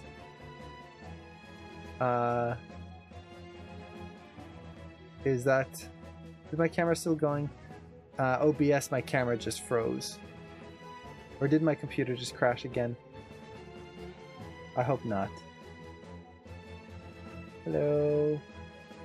Conventional wisdom suggests that anything lower than 1.5 will be really taxing for RAM.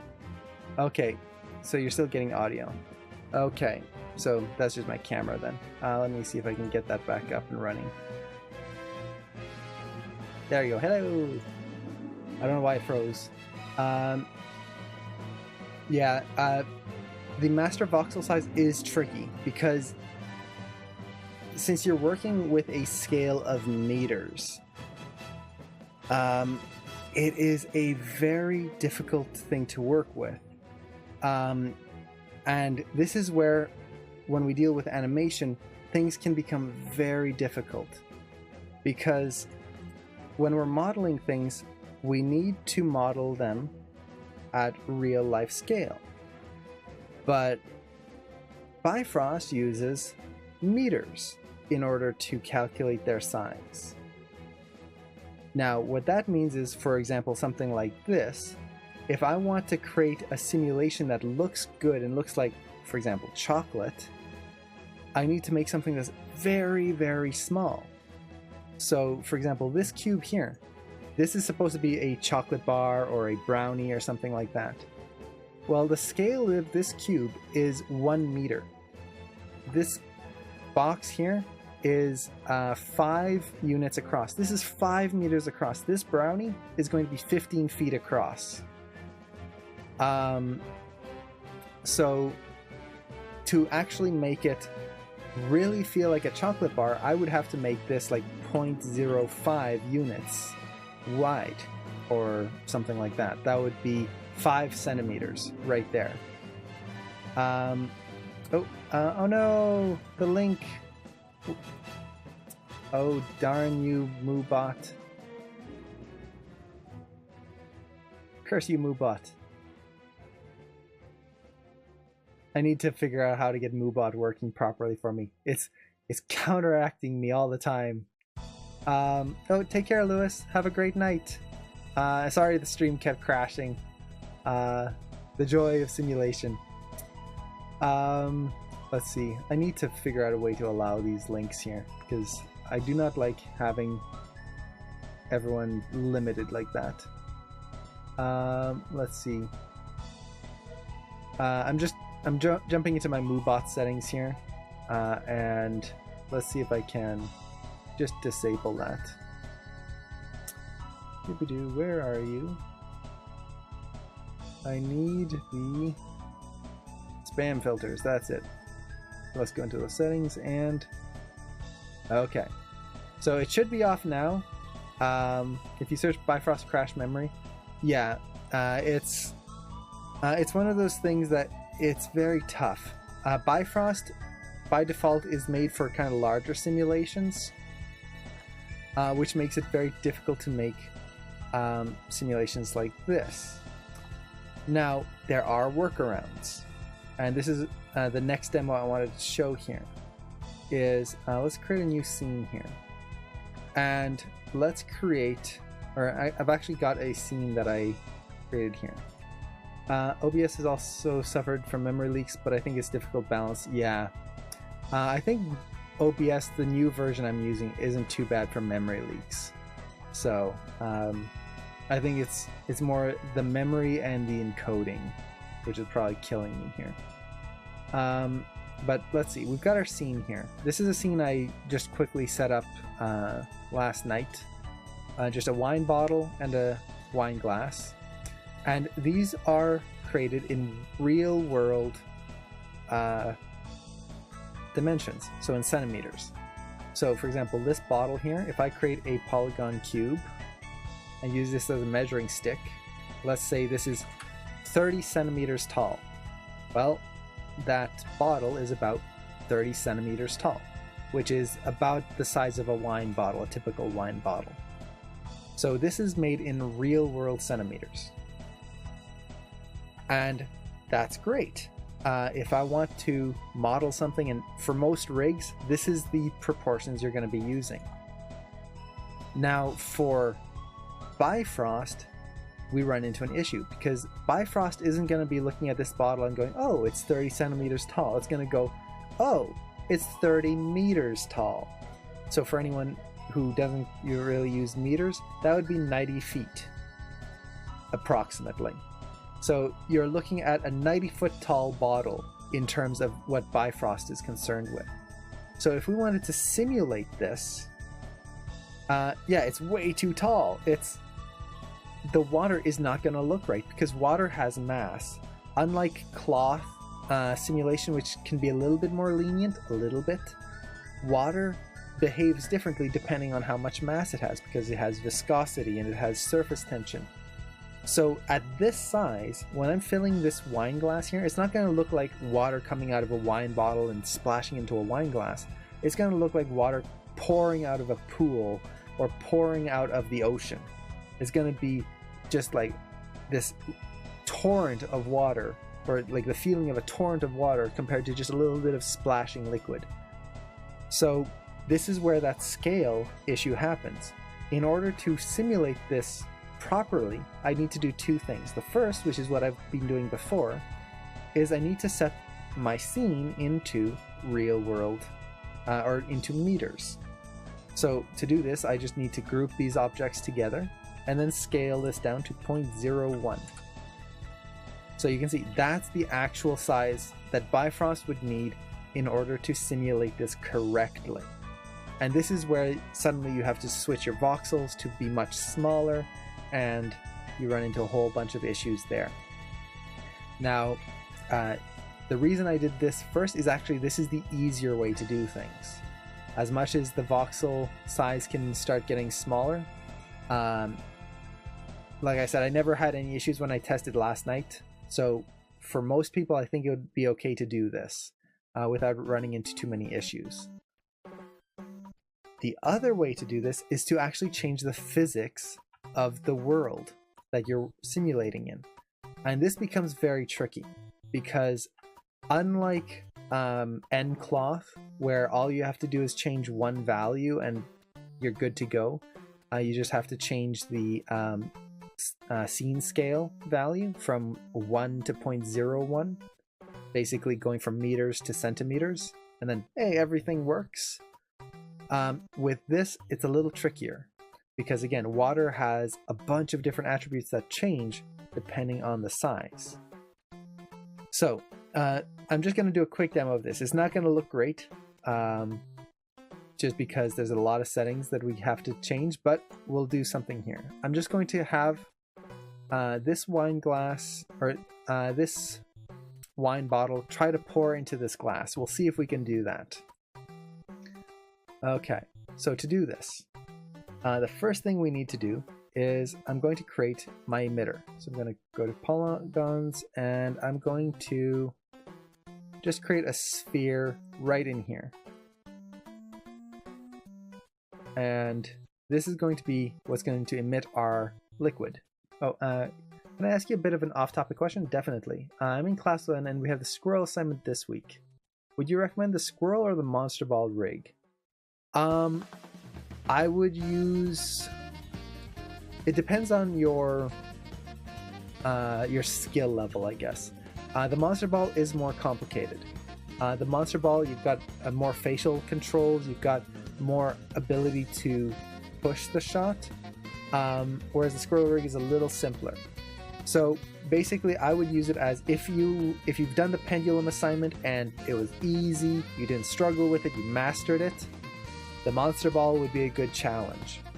If you did the pendulum assignment and it worked pretty well, but there's still some things that you didn't grasp completely, or it's just oh, I just noticed the music is quite loud. Like there's still some things that you really want to focus on, go with the squirrel rig. It's a little simpler. If you did the pendulum assignment and you still don't have a good grasp on it, or like you want to really focus on the basics a little bit more, then go with the Taylor rig, which is even simpler than the squirrel rig. But the reason I would recommend that is not in the sense of, oh, if you don't have a certain skill level, you can't use a certain rig. No, it's never like that. It's basically, you will get the most out of the program if you can keep it simpler for yourself. Like for me, when I took the program, I tended to pick the simpler ideas, the simpler things that I could do, because I really wanted to grasp the fundamentals. Without the fundamentals, nothing else works. So as tempting as it can be to sometimes like, oh, I want to pick the more complex rig, I want to pick the more complex ideas, it's one of those things that you kind of have to look in on yourself and go, well, do I really understand the fundamentals yet? And if I don't, do I want to go so far that I'm not focusing on those and I'm struggling to keep up with my shot? And it's that kind of just self-reflection, I guess, of trying to figure out what would be best for your current situation. And it always depends on the assignment too, because some people have trouble with the pendulum, but then the overlap is super easy. For me, the pendulum was pretty simple. I don't know, it just kind of fell into place for me. The tail overlap, I struggled with. I was terrible at the overlap when I first started. So it's hard to say. But in general, I'm of the school of simpler is better, typically. So I would pick the squirrel or the Taylor rig. But I don't want to say no.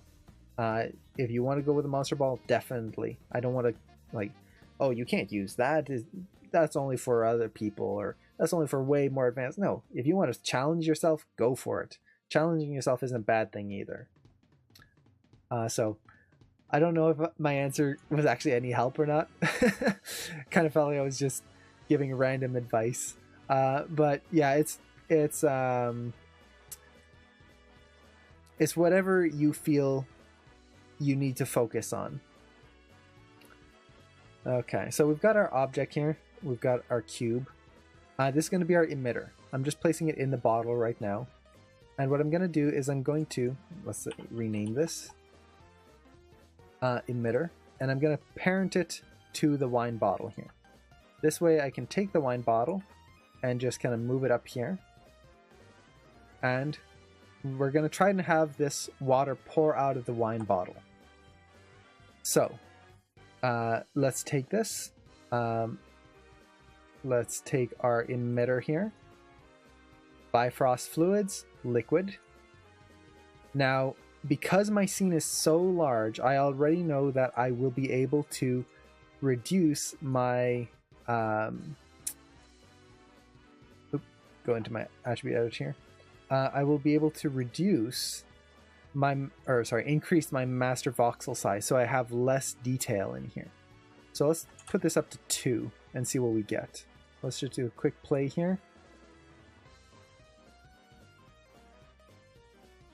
Okay, that might have been a little too big.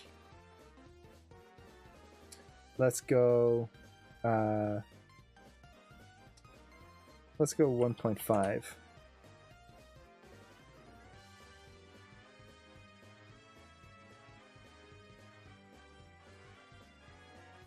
Okay, so there's some. They're a little small to see, but let's switch the background to black and we'll see them right there. I might go, let's see, a little bit bigger than that. A little smaller. I always kind of get it backwards here. So let's say 1.2. Basically, I'm just trying to get it small enough that we can see, but not so small that we're not simulating anything. There we go. So we've got that. Now I need to make some colliders. So I'll select the bottle here, create collider, do the same with the glass, and collider, and then I'm going to add in a kill plane.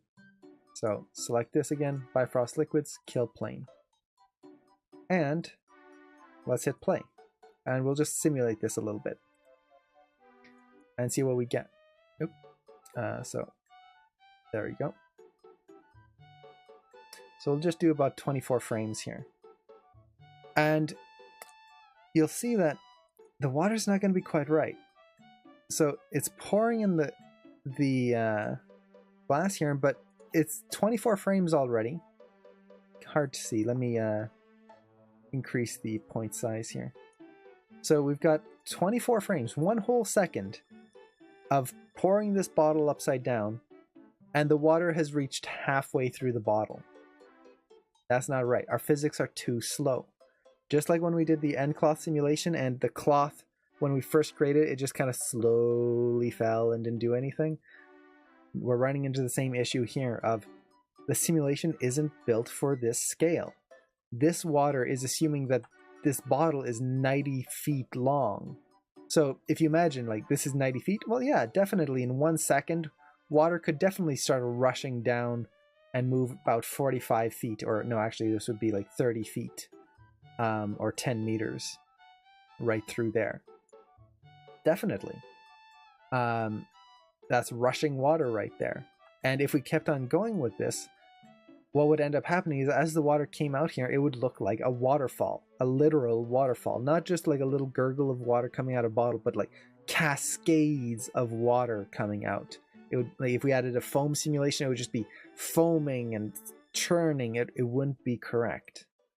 So in order to change this, again, we could scale down our scene so that we have less to deal with, put it to a real world size. But then what if we have animation? That doesn't work because our rigs are built to real world scale. We can't bring them down to a tiny little itty bitty size. That we can't do that. So what we need to do is we need to change our physics of the water to work with centimeters. And this is tricky because by default, Bifrost isn't really made for that. Bifrost is made for meters. So the way we do this, it's kind of a multi-step process. First, we need to go to our liquid properties here and adjust our gravity magnitude. Right now our gravity is set to meters per second. Well, we need this to go to centimeters per second. So instead of 9.8, this would be 980. 100 times bigger. So this will increase the gravity and make the gravity work with this scale. After this, what we need to do is go to our, I believe it's a liquid. I always forget where this one is. And let's see. We need to change our density. And the density is under, let's see. Liquid properties container. I don't believe so. Let's see. Emission. Droplet. No. This is the particle density. That's not what I'm looking for. Let's see. This is the one thing that I always forget about. No matter how many times I do this, I always forget exactly where this density value is. I know what the default value is. The default value is 1000. And basically we need to shrink that down. Let's see. Particle liquid properties. Now, the funny thing is, I had written all of this down. I had written exactly where to put this so that I wouldn't have to look for it while we were on stream. There it is. So it's under the emitter properties, physical attributes right here. So density. And density right now is being calculated at kilograms divided by meters cubed. So in order to get this to look right, we actually have to shrink it down quite a bit. I believe 0.1 should do it. Yeah, that or it's going to be 0.01. I forget exactly. So by doing this, this should simulate our water a little bit better. Now let's just do those same 25 frames-ish and see what happens. Well, we get this. Water's moving at the right speed now, but it's just exploding everywhere. And what's happening is Maya is now using a scale that is so much bigger than it was intended for. You consider we had multiplied the gravity 100 times. Imagine if that happened to us. We'd be crushed down into the ground like pancakes. Maya is doing the same thing here. It cannot calculate this simulation fast enough anymore. It's the same with the cloth. When we were working with the cloth, how when I first created, when I first set the scale to be centimeters, when the cloth simulated, it came down and then it just spun in place and then did some weird things. Oh, take care, Argonath. Have a great night. So what we need to do here is we need to set our scale or set our calculations to work with this scale. And this is where it gets tricky because there's a lot of things we can change here. Now, the first one, I believe, let's see, is under the liquid properties here? Yeah. So we've got transport step adaptability, min-max transport step, and time stepping. In these options here, we will be able to adjust our calculations and hopefully get Maya to calculate enough that it won't skip things and won't cause issues. Now, what you can do is just kind of raise these up a bit. So let's try to take transport step adaptability to 0.7, see if that'll do anything. Let's increase our max transport steps. I'll put it 1500. And let's take our time scale and put this to 0.75. Just slow things down a little bit. And for exactly what each of these do, this is where I would recommend just going into Maya's documentation because it'll be able to explain what every one of these do properly. So already that helps a lot right there. We're getting a lot less splashing out. But it's still not working quite right. So let's go through here. Oh, and the other thing I need to do is I need to set my emitter here to be continuous. So it's actually pouring out of the bottle here.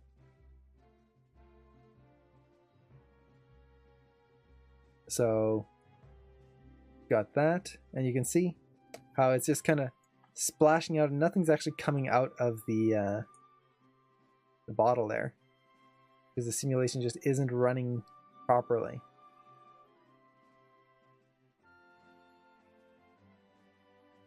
So we're getting this. Not great. We're filling the bottle, which is pretty cool.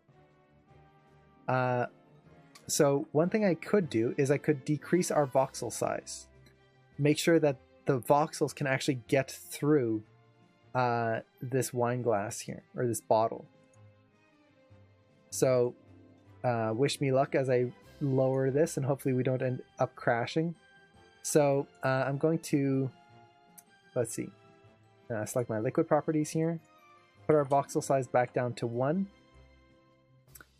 and let's see, I'm also going to select my collider for the bottle and make sure its thickness is set correctly here. Just make sure that it's not going to block out the entrance there.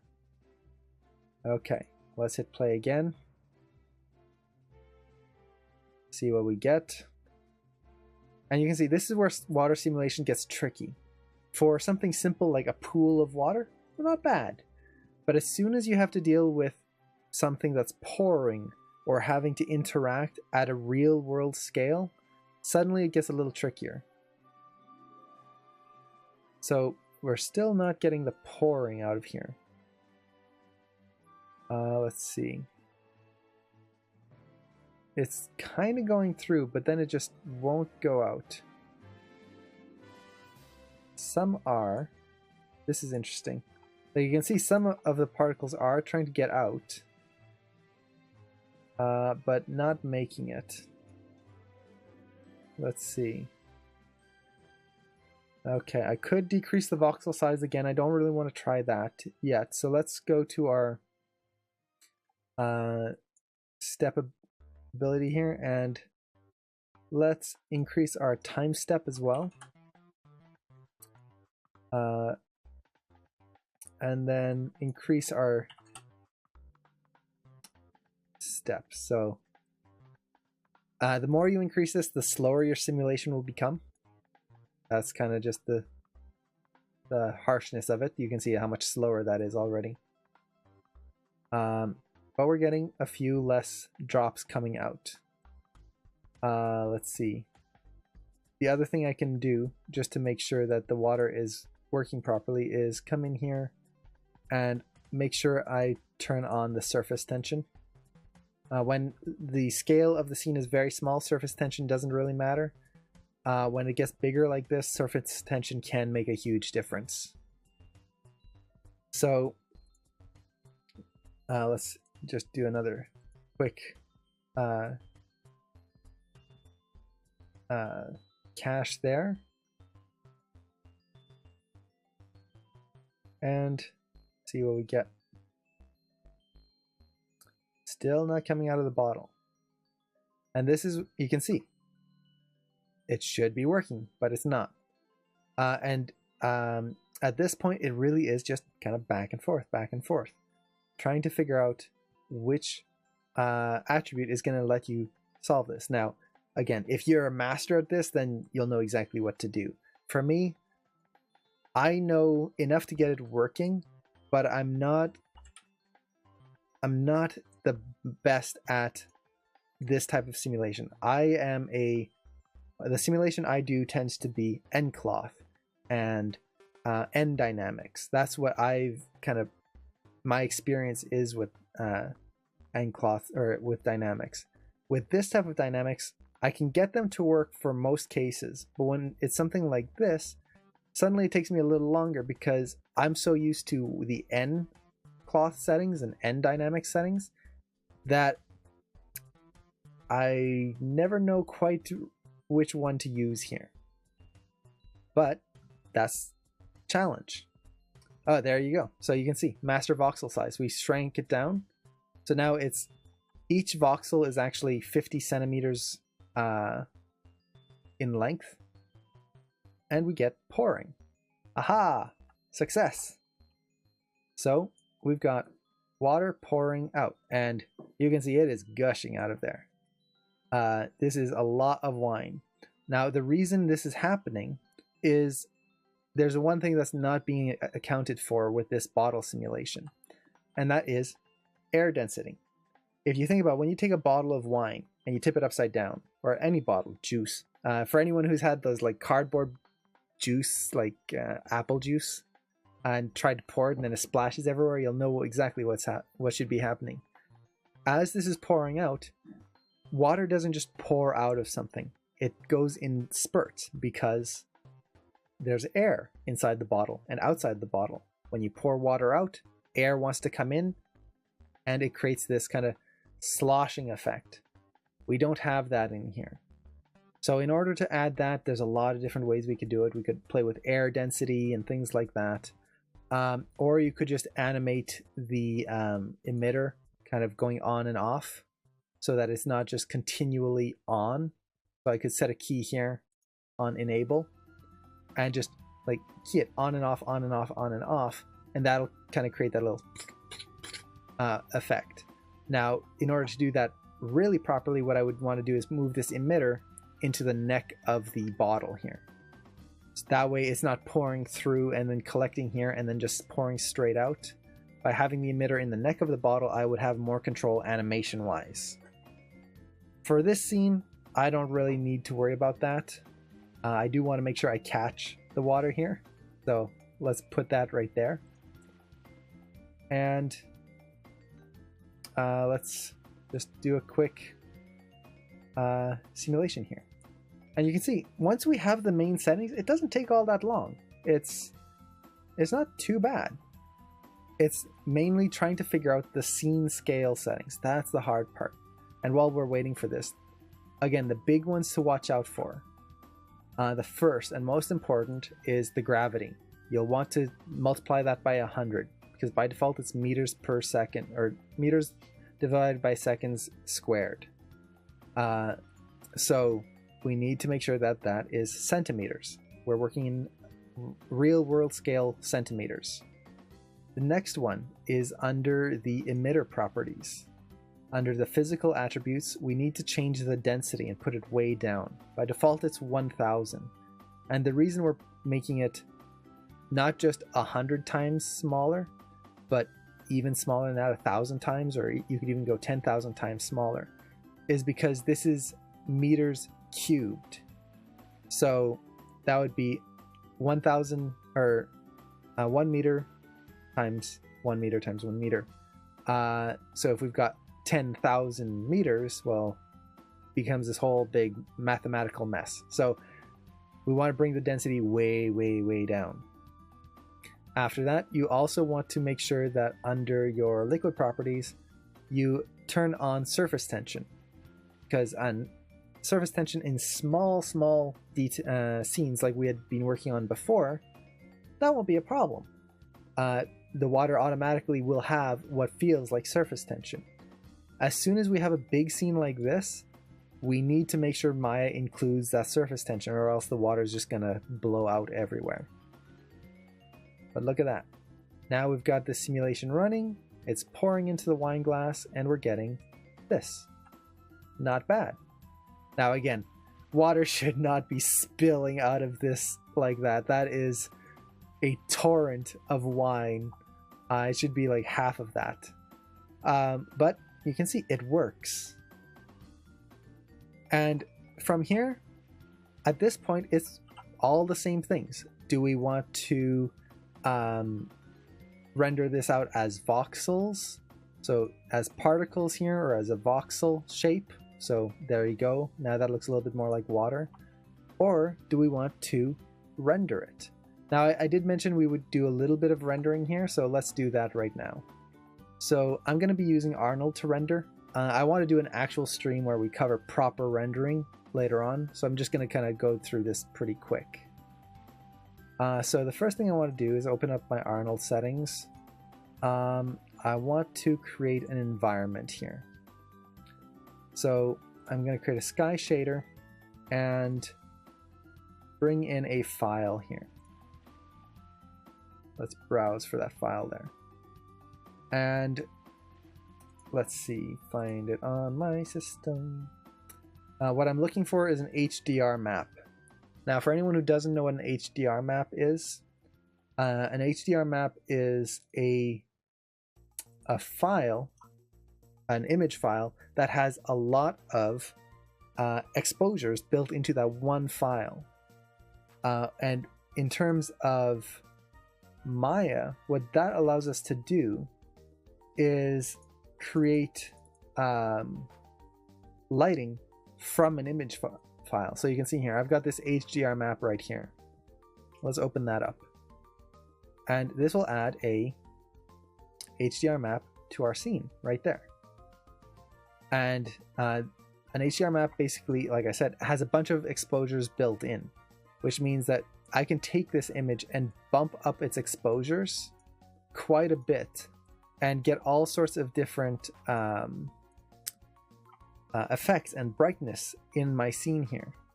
Now let me get my windows back, everything minimized on me here. Okay, so we've got that. Let's create a polygon plane here for the ground, like so. My render settings are going to be fine for now, and then let's just see what we get just with this HDR map here. We're not going to have any lights in just yet, so we'll see what we get. Let's take the scene and hit render. Now usually I would create a specific render camera for this, but for now this will be fine. And we get this. Now you can see that looks like water. It's not bad.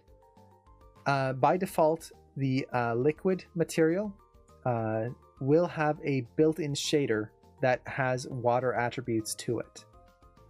Now, does everything else look good? Yeah, not really.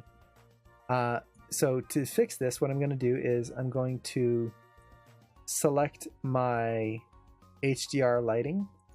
So let's select my AI sky here and increase its intensity. I'm going to increase it to maybe 3. And let's kind of re-render this, just a little bit of it. That's a little bit brighter, maybe a little too much. Oh, not 25, I wanted 2. The next thing I'm going to do is I'm going to create an Arnold light. So I'm going to create an area light here and just use that as a kind of way of highlighting things. Something like so.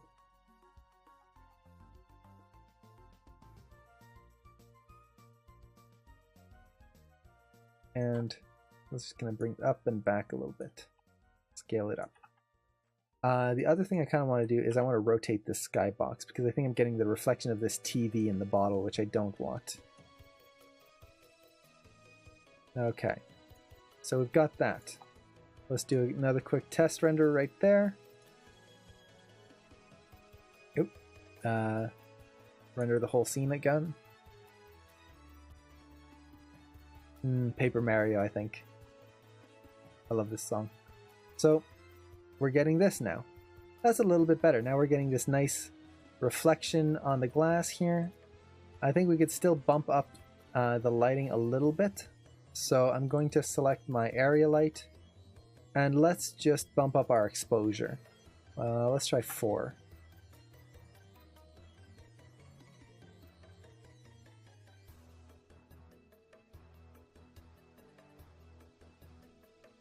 Okay, let's try 15. That's better. Now it's actually brightening things up here. There we go. Maybe a little less. We'll go 10. Okay. And then I can use color temperature here to give a little bit of a warmer hue to the light. Kind of match the lighting in here. There we go. So with this, what I can now do is make these materials feel a little bit more like glass, because right now this bottle does not look like glass. It is just, the water looks, it's a little thick. Again, that's our simulation. We need to make sure that this simulates as if water is pouring out with air coming through. So That's not going to work right now. But we can at least make the glass look like glass. So to do this, I'll select the glass here. I'm going to take my glass material here and I'm going to switch it to an AI standard surface. And then from there, I'm going to switch to a glass preset. And with just this, if I render now, that looks better. I'm getting the reflections of what looks like glass. You can actually see, and with the HDR map around it, you get this nice kind of distortion that you would see in glass. But it's not transparent. So let's take our transmission here and turn that up. And render this again. There you go. Now we've got that liquid in the glass reflecting the light, and we're getting all this caustics in here. It's beautiful. Let's do the same thing with the bottle. And I'm going to call this glass. Okay, so do the same thing for the bottle. Select the bottle. I'm going to replace my material here with another AI standard. This time, let's go with a frosted glass. Just so we have something different. So instead of just this pure black now, this gray, we're going to get this. Again, that doesn't give us much. So let's increase our transmission here. This is basically our transparency. And see how that looks. There you go. Now it's super rough right now because our render quality isn't all that high. But if I just turn down my roughness of this material, I should be able to get it looking a little bit more bottle-like. There you go. So it's starting to come through right there. Let's see. Don't need any extra roughness there. Before I do a full render, again, I want to change, and let me actually just, I'm going to save this. I should have saved one before, but I'll save that. Again, select my bottle, and I want to change my bottle wrapper here. So I'm going to switch this to an AI standard again. And this one I'm going to set to, let's see. I was thinking wax, but maybe I'll do plastic or something like that. Or I'm trying to think, what is it usually tinfoil or something? No, we'll go wax just because it'll be interesting to see what that looks like. And we'll take this nice, not brown, red, nice dark red color. This wax seal for the bottle, something like that. And let's just do a render. So here we go, getting there. It's a little slower now because it's having to calculate all the transparencies and caustics and all of that awesome stuff. But there we have it. And you can see we have our, I should have hidden the cube inside the bottle because you can see it right there. That's the cube. And actually let me do that right now just because it's getting in the way. So I'm going to just select our emitter here, hide that. We really don't need to see it. And then, let's see, I think everything else is good. So with that, let's just re-render again. With this, we've actually got a nice scene. Yeah. And like, this is super, super basic rendering. Oh, oh no. Oh, phew. The rendering froze my camera. I thought my computer was going to crash again. Oh, phew. But yeah, there you go. Now we don't have that box in there. We still get the box shape because we're emitting from there. This is why for a scene like this, typically you would want to emit from like the bottle neck here where you don't usually see it. I wanted to fill this up though. So you can see how that works. And you can see how in this bottle there's this kind of roughness to it. There's this speckled look to it. And then on the glass, it's much clearer. It's kind of hard to make out. from the regular like speckling here. But there we go. And with that, we're pretty much done with the water simulation. And we could just keep rendering and making this nice and clean. Now again, rendering water is actually much easier than making it look good in a Play Blast because it's already all set up for you. Now if this was just kind of an animation scene where we're just going to Play Blast it, we're not going to worry about any rendering, which is what typically we as animators do, then I would just again come in here. Let's go to our emitter properties, or no wait, liquid properties, and I would want to let's see, no wait, I was right, it's liquid here. I would want to just either like increase the point size, or you could decrease it here if you wanted to. You could set it to use voxels instead. Now you can see like it creates that kind of water effect down in there. To make it a little bit more watery looking, I could just take the velocity map here and increase this. So let's put it up to 100. Now you can see it's, since we scaled up our scene, we need to really push our speed map here. Let's put it to 1,000, too high. Actually, it's not too bad there. So you can see how now that feels a little bit more water-like, and we get that nice splashing effect as it plays through.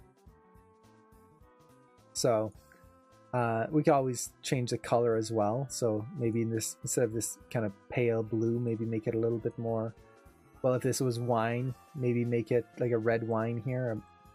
I do not drink wine, so I have no idea about wines, but like that looks decent. It's not great.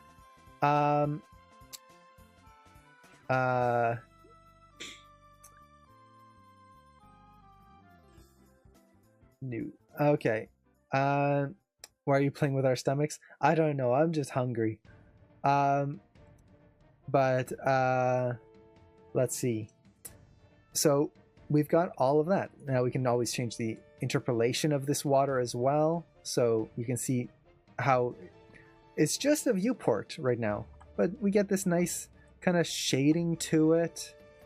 And it's not perfect, but for a Play Blast, this sure beats just kind of having a character go, and then nothing pours out and you're just kind of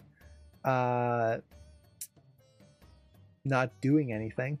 Like now you actually have water coming out of the bottle. You can see it like rush up the side there, pour out, the little spurt that comes out at the beginning, and then the rest come out. Like, try to do that without water simulation. That's gonna be tough. Yeah, water simulation is tough. If you have to rewatch this stream a few times, don't worry about it. Even for me, like I've been doing simulation stuff like this for a long time now. I'm not great at Bifrost. I will fully admit that. I am not really a master of Bifrost. I am more of an end cloth simulator.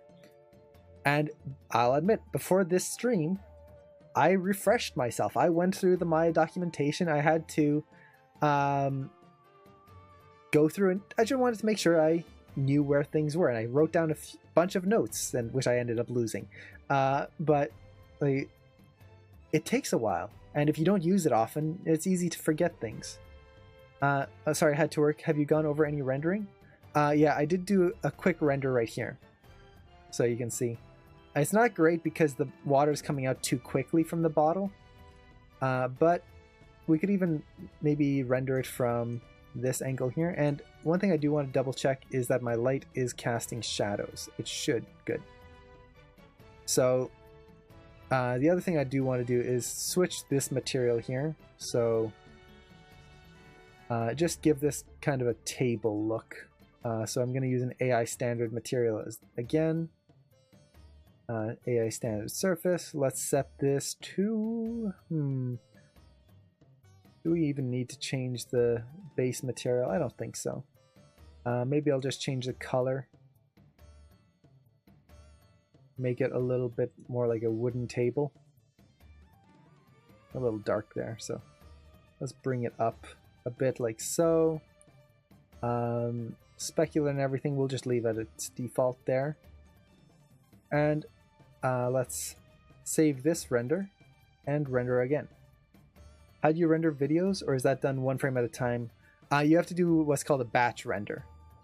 Batch renders are tricky because they take up a lot of time, and this is cool. You can see the TV in the glass there and on the bottle right there.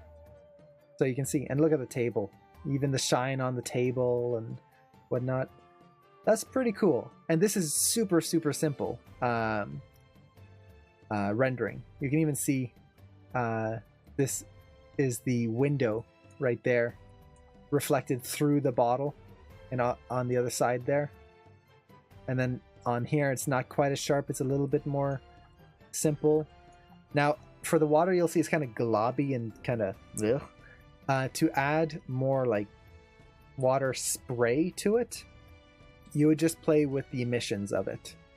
And yes, I am lighting with an HDR image. Without an HDR image, it's much harder to get this really nice lighting because you have to set up all the lights yourself then. Another thing to keep in mind is this is, again, where the scale comes in. If I didn't affect the scale, if I didn't adjust my gravity, if I didn't adjust the density of the water, you can see how right now it's coming out of the bottle and it looks like a solid stream. It's a little kind of too thick looking. It looks more, I don't know, syrupy than wine. But it looks like it fits with the scale of this bottle. Again, if I hadn't done that, if I'd left the gravity at 9.8 instead of setting it to 980, what would be coming out of here would be a torrent of water. It would look like a waterfall, a literal waterfall, where there'd be like that spray mist coming out. Instead of just falling into the glass here and just kind of swooping out, it would be splashing and it would just be this huge vortex of water. So it's very important to make sure that you set your water to match the scene size. That's going to really help sell your scene. If you don't do that, it's not going to look right. It's the same with cloth. If you don't get it right off the bat, it's just going to look weird. But we've got wine. Now, if I wanted to adjust the water itself here, what I can do is I'll select the emitter, or sorry, no, the liquid here, and then just go under the AI standard surface for the liquid. And here we've got all the color and stuff that we could adjust in here.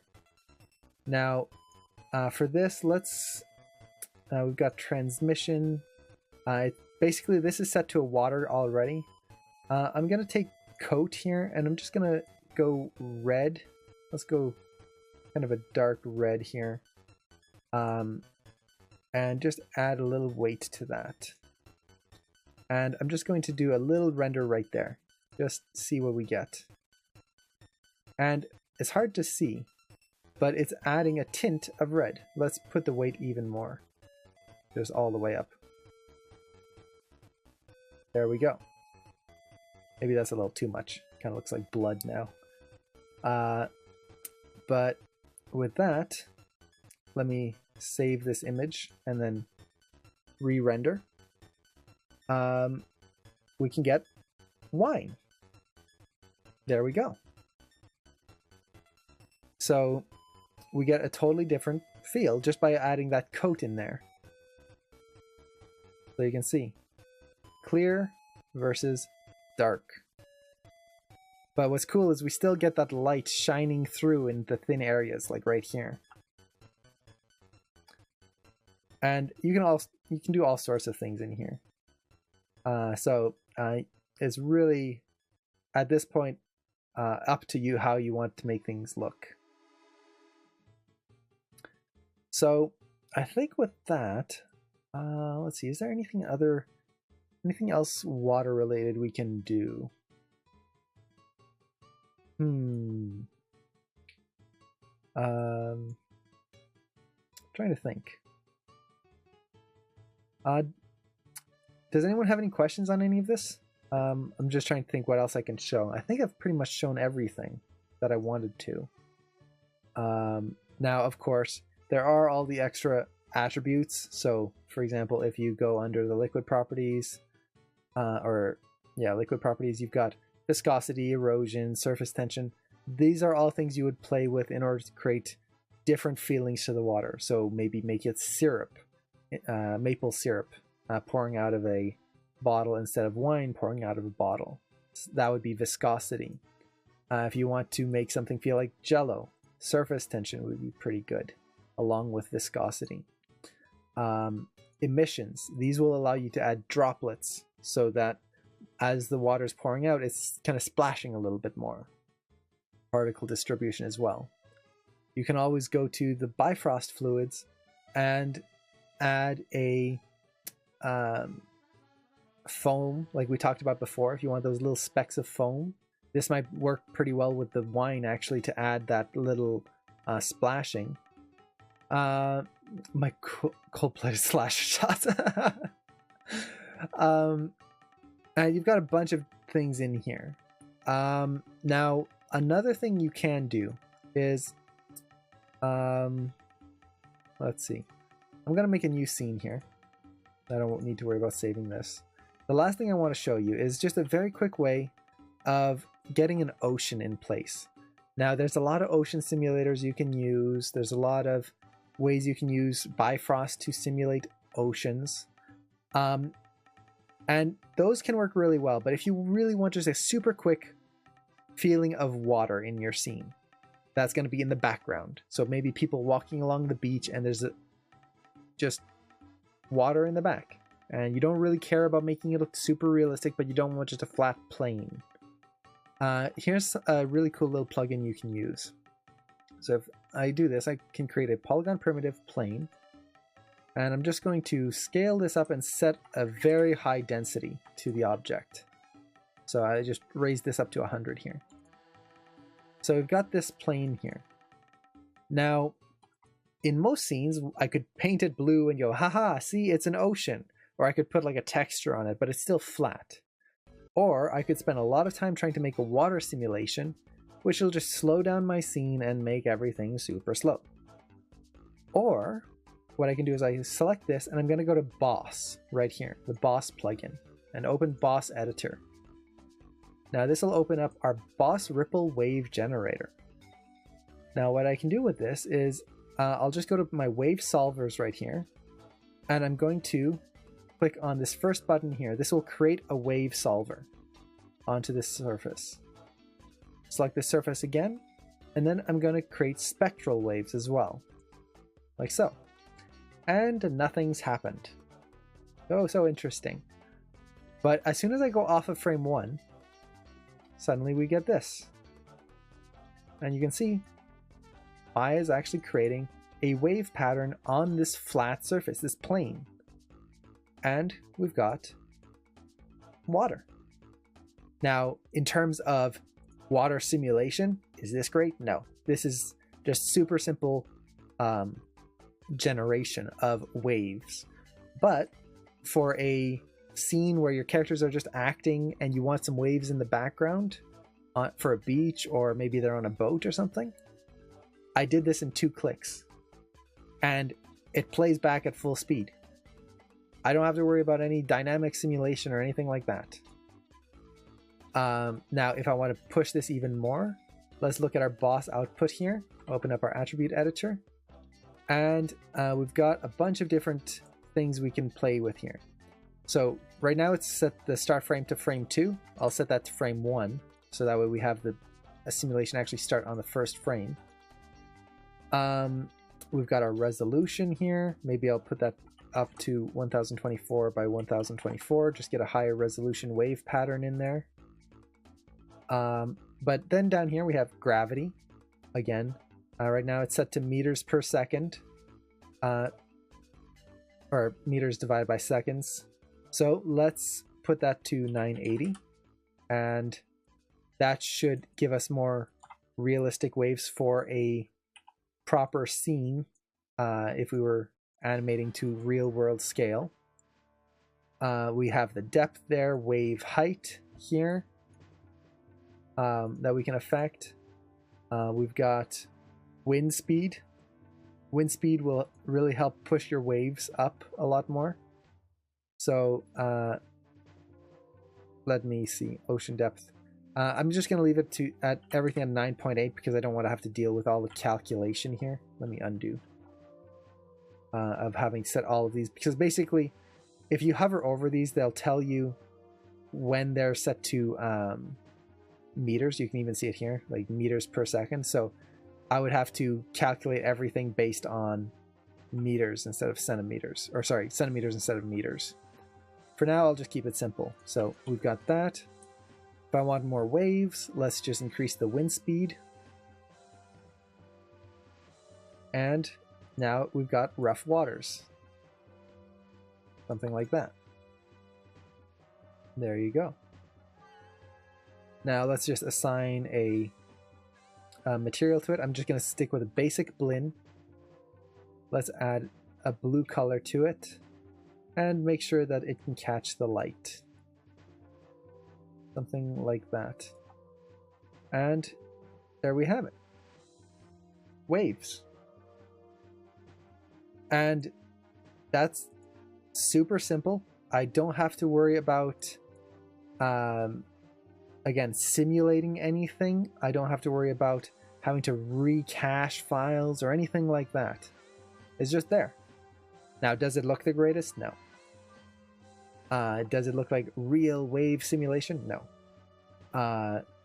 Could I make it? Well, yeah, through some work. But do you know how to make water sim look like Legos on the Lego movie? Ooh, that's a tough one. Basically, what you would do, there's a lot of different ways you could do it, but you could take a water simulation and make it so that the voxels, or the actual emitter, emits geometry, or actual like geo. Now for Bifrost, I can't remember exactly how to do that. I think you can, but you can do that with N fluids and N particles. So with an N particle, for example, you could emit particles, and then instead of emitting just little dots, you can have it emit anything. So for example, if you want to have leaves tumbling through your scene with the wind blowing through, you can have an emitter emitting leaf geometry, and then just have a wind, let's see, solver here, an air solver blowing it through with some vortex solvers in there, and then you'll get this just wind with leaves or dust or whatever you want. You could do the similar thing with the Lego bricks or something like that. Now, to make it look really good, it takes a lot more work, because by default they might cut through the geometry. It won't look like bricks tumbling over each other. That takes a lot more work, and I'm not sure if Bifrost would be able to do that much to it, but it is pretty powerful. So yeah, you can definitely do stuff like that. And then if you're just wanting like a bucket, let's say someone has a bucket full of Legos and they just go splash and empty it, for something like that, I would personally use bullet simulation, probably. Oh, it's tough.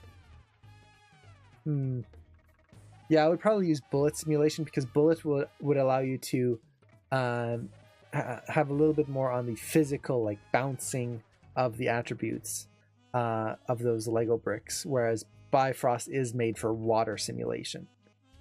So it's more like viscosity and things like that.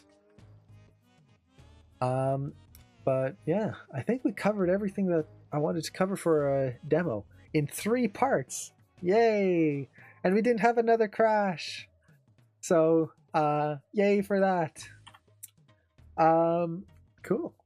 So I think with that, I might call it here and go grab something to eat.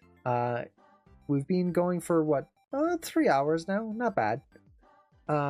Minus the downtime. How long would it take to do a quick bullet sim? Let's see. Let me just do a very quick one here. I could do a full demo on bullet on another Q&A. or another stream. Let's see. The first thing I need to do is make sure I have it in here. So plugin manager. If you don't see bullet up here, just open your plugin manager and it should be near the bottom here. Okay, substance. Boss is right there. Mash. Let's see. Vector render. OBJ export. That's a good one to have. Oh, bullet. I guess it's near the top now. Okay, so in previous versions of Maya, it was near the bottom. But now it looks like it's near the top. Or at least it was for me. So there you go. Bring bullet in. And there you go. So we've got the bullet simulation right there. Oh, no worries, Daniel. I like doing demos like this. So with bullet simulation, it's very much like end cloth or end particles. So you'll see how with end cloth we have a passive collider and then we have an end cloth. With bullet, we have an active rigid body and a passive rigid body. An active rigid body is something that will be affected by physics. A passive rigid body is something that won't be. It'll just collide with things. It's a collider. Which, again, if you go to Bifrost, a collider is the same thing as a passive rigid body. It's just different terms for the same thing. Then you have soft bodies here, rigid sets, all sorts of things here. The basics, though, of bullet here is let's create, let's delete this, go to window, create a polygon plane here, something like so. And let's just create a polygon cube, and I want to create some dice. Now, a die, I don't have any of my D&D dice near. Hey Sin, how's it going? So a die is about, how big would that be? 10 centimeters, let's say. So I'm gonna model this in real world scale. So I'm going about 10 centimeters for a dice. Now I can't really remember exactly how big a dice is, but I could Google it. Hey, I'm doing well. Having fun with the simulation now that things aren't breaking on me all the time and that things aren't crashing. So to make this die, all I'm going to do is I'm going to select, let's see, best way to do this. I think I'm going to select this and then just bevel all the edges. And then let's bring this down here like that. Nah, that's not how I want to do it. That's not dice-like enough. I don't want just a simple cube. I want a nice feeling of dice. So I'll extrude all that, offset it in. Make sure this can be seen there. Okay, let's try that again. Select the faces, extrude, offset. Why are you not extruding? My extrude is broken. Okay. Why do you fight me so, little cube? So let's see. Select the faces, extrude. Oh, keep faces together. I need to turn that off.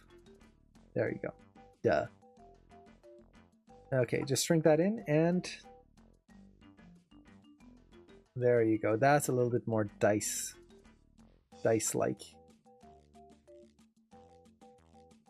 So we've got this shape here. So it kind of looks like a nice round dice here. And what I'm going to do now is just to make sure that I have a nice computational thing, I'm going to select this and I'm going to convert smooth mesh preview to polygons. So we've got this polygon shape now. Okay, so there's our dice. And let's call this die _1. Okay. I'll put it dice. The word die just doesn't seem right. Okay, so we've got that. Well, to create the physics of this, it's again very simple. In order to create physics in Maya, it's basically 2 clicks. I selected what I need to have physics on, I'll create an active rigid body. And then I'll select the ground here and create a passive rigid body. So that basically makes it so that the dice will react to physics and the polygon plane won't, but they will collide together. Now let's hit play, and you can see the dice is falling, but it's slow. Again, we're using the wrong world scale. So I'm going to go into my bullet solver here, and let's see. Now I forget exactly if there's a let's see. I don't want to warp time.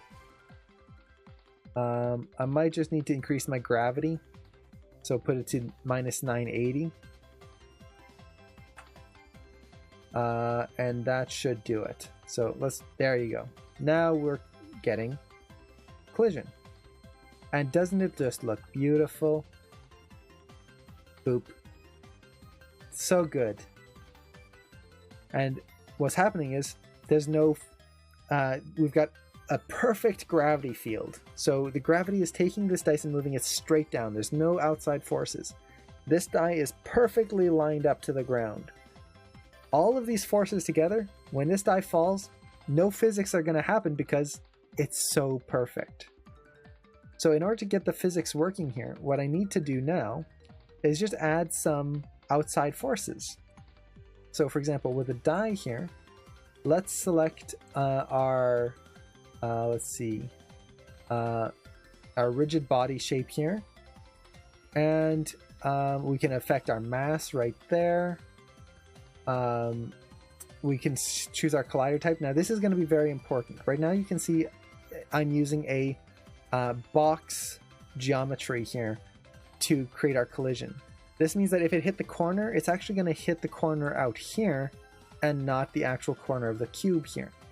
Now if you've got a lot of objects, that's very good. You want to simplify the calculations Maya has to do. If you had a sphere, you could change that to a sphere collider, all sorts of things, or you could set it to mesh type to calculate with the actual mesh, or hull. So hull should calculate it based on the actual object here. For now, I'm going to keep it on box just to keep it simple. Let's see. So with that, we've got forces and impulses. Forces and impulses will allow us to add force to this object so that it's not just starting out. We can also add initial conditions as well. So initial velocity, let's say. So for example, let's rotate this dice so it's not starting straight. I'm actually going to hide dynamics, and let's see.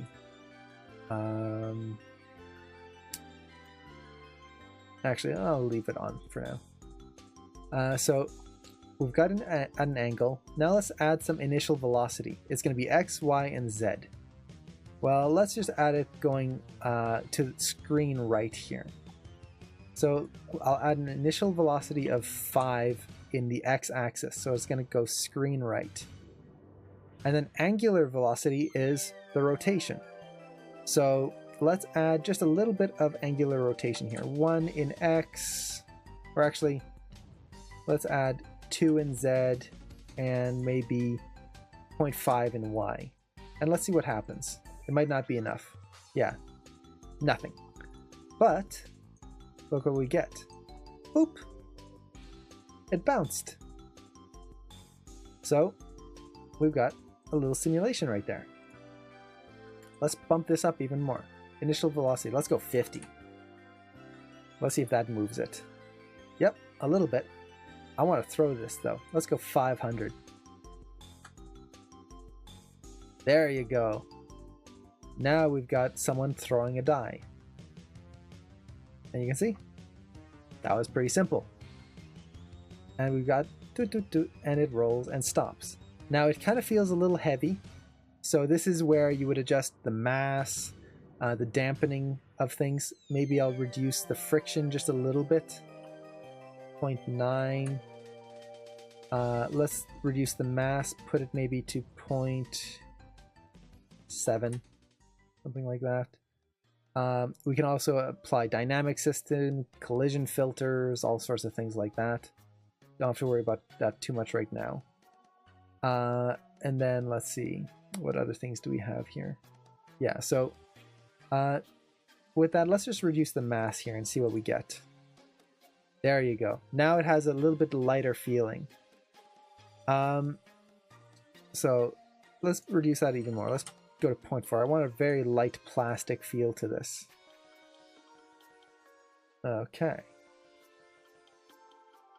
And there we go. Now the other thing we can do is under bullet solver, we can we can change some of the things in here as well.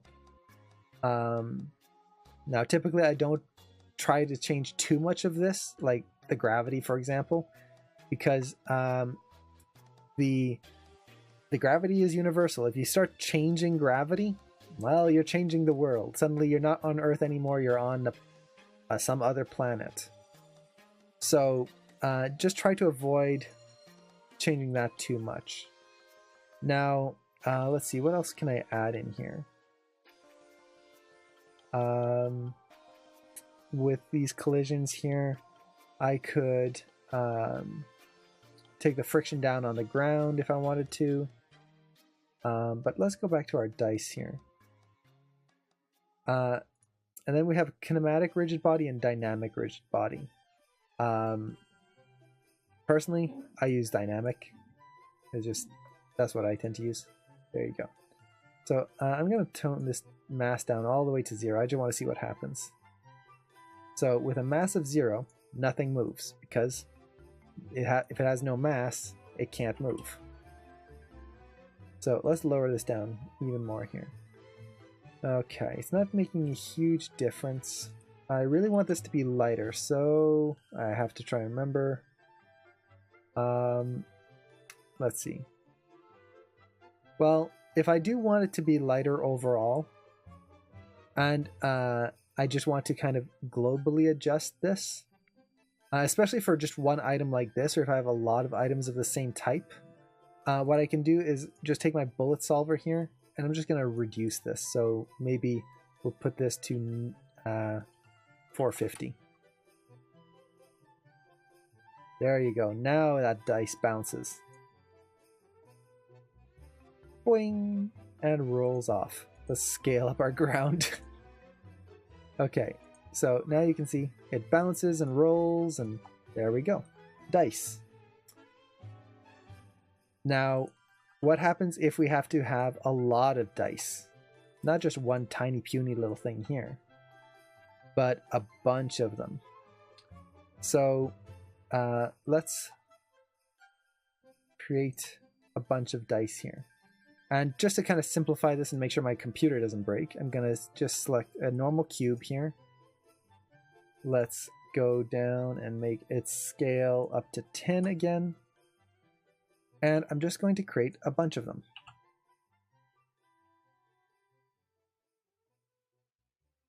Like so. And this is where the bullet solver comes in super handy, because it can calculate a lot of objects. So we'll start with this. We've got almost 200 cubes right here. So let's select all of these and create active rigid bodies. Now you can see it went through and made these active rigid bodies. Now if I hit play, ta-da! Try animating that on your own. If you had 200 cubes that you had to animate falling like this, wouldn't that be fun? Let's add a little bit of rotation to them, just so that they don't land perfectly. Now they fall. There you go. Not bad. I just animated 200 cubes falling down in, what, 2 seconds? No problem. And then what I would do is I could just take these And this is really cool if you want to make like a messy room, maybe a kid's playing with Legos. Now that I've got all of these, I can select my cubes here. So let's select all of our cubes, and let's remove bullets from selection here.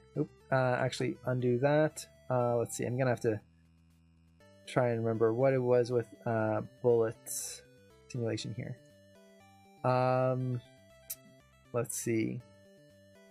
I could export these to Alembic, but to get rid of the animation, oh yeah, I can just bake it out.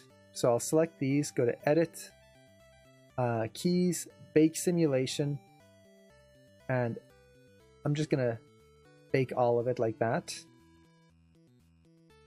So let it go through, let it simulate, and you can see that's way easier just looking at that pile of bricks than trying to, if you had to make a scene of 200 bricks that were randomly laid out.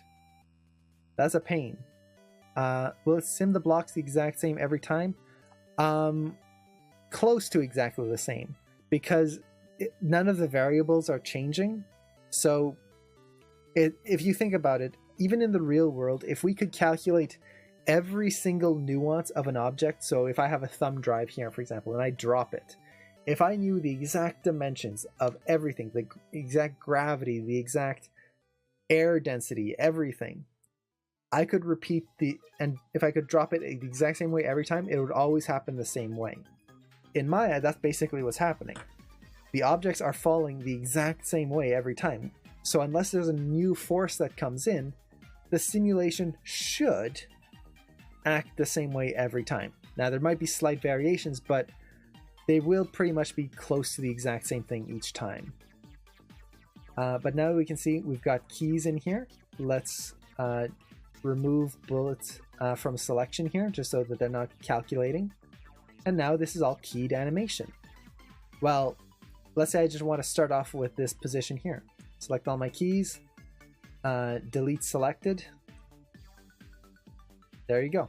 Now I've just got blocks that start off in my scene. And I've created a messy floor that I can start with. Now from here, let's select all of these again. And let's create active rigid bodies once more. And I'm going to create a polygon cube here. Let's make this bigger. Move it right about there. And I'm going to create a passive rigid body. So with this, let's take this 30 frames and then let's go through and push it right through, like so. So for the first while, it's just going to sit there, then it's going to go through. Let's see what happens. Oh, nothing. And let's see, make sure I made this into a passive rigid body. Okay, I did. Let's see.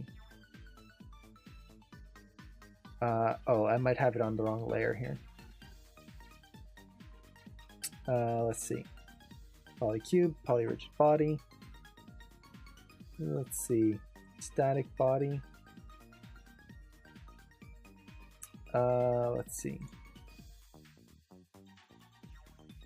There you go. I had set it to kinematic. But you can see now, we're sweeping the floor. And then all of those bricks just fly off and just go crazy. Like that. So I set up a messy scene, and then you can imagine if I constrained this cube to my character's feet, suddenly I could have a character walking through leaves or Lego bricks or whatnot and actually kicking them around. So if my character is like, oh, they built a nice little sandcastle or something, just kick it and like break it up. Maybe not a sandcastle, but like a Lego or brick castle. I could do that. If I wanted a character breaking through a brick wall, I could do that. Bullet simulation is really, really cool. And then you can add all sorts of things to it, which can add a lot. Now, they are fairly simple in the sense of you don't have a ton of control over it like other simulations. So for example, if I was to do the same thing, but if I used let's see, which one was it again? N particles, for example, to create something, or let's see, fields and solvers to create dynamic objects. I can do it that way, but Bullet allows me to do hundreds of objects at once, whereas normal simulation allows you to do like maybe 20 blocks and things would slow down.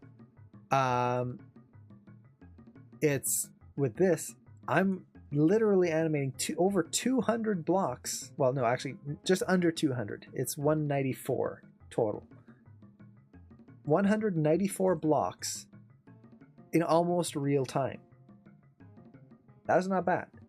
I think when I did a simulation with this once, I animated a bunch of coins falling into a hat, and I think I had like over 1,000 coins fall into a hat and kind of settle in there so that I could get a hat filled with coins and not have to place them and try to make them look random. So I made like dimes and loonies and toonies and quarters and things like that and had them fall into a hat. And it worked. In a few minutes, I had a hat full of coins that looked randomly placed compared to trying to place them and hope it works well. Let's see. I get a visual Karen building a Lego castle and Bo coming up and kicking it down. I would never. Those Legos hurt. They're tough and they got sharp edges. I'd hurt my foot. It wouldn't be worth it. I want to make lots of balls from the sky and a dog trying to catch them now. Yeah, and if you add like you constrain a box to the dog, you could have the dog running through the balls and then bouncing off of his body as he's trying to hit them. So that he's interacting with them, or like jumping into a ball pit, for example. You could do something like that. Now for a ball pit, I would actually use water simulation, just because it would work a little bit easier, I think. But again, that's all simulation. And with Maya, you have end cloth, end hair, end constraints. You've got Bifrost, you've got boss, you've got bullet. And then you have mash as well, but mash isn't really dynamics, I don't think. I've never really... No, wait, mash is dynamics. It's a different type of dynamics. I've never actually worked with mash personally, though. So that's one that I'm not familiar with.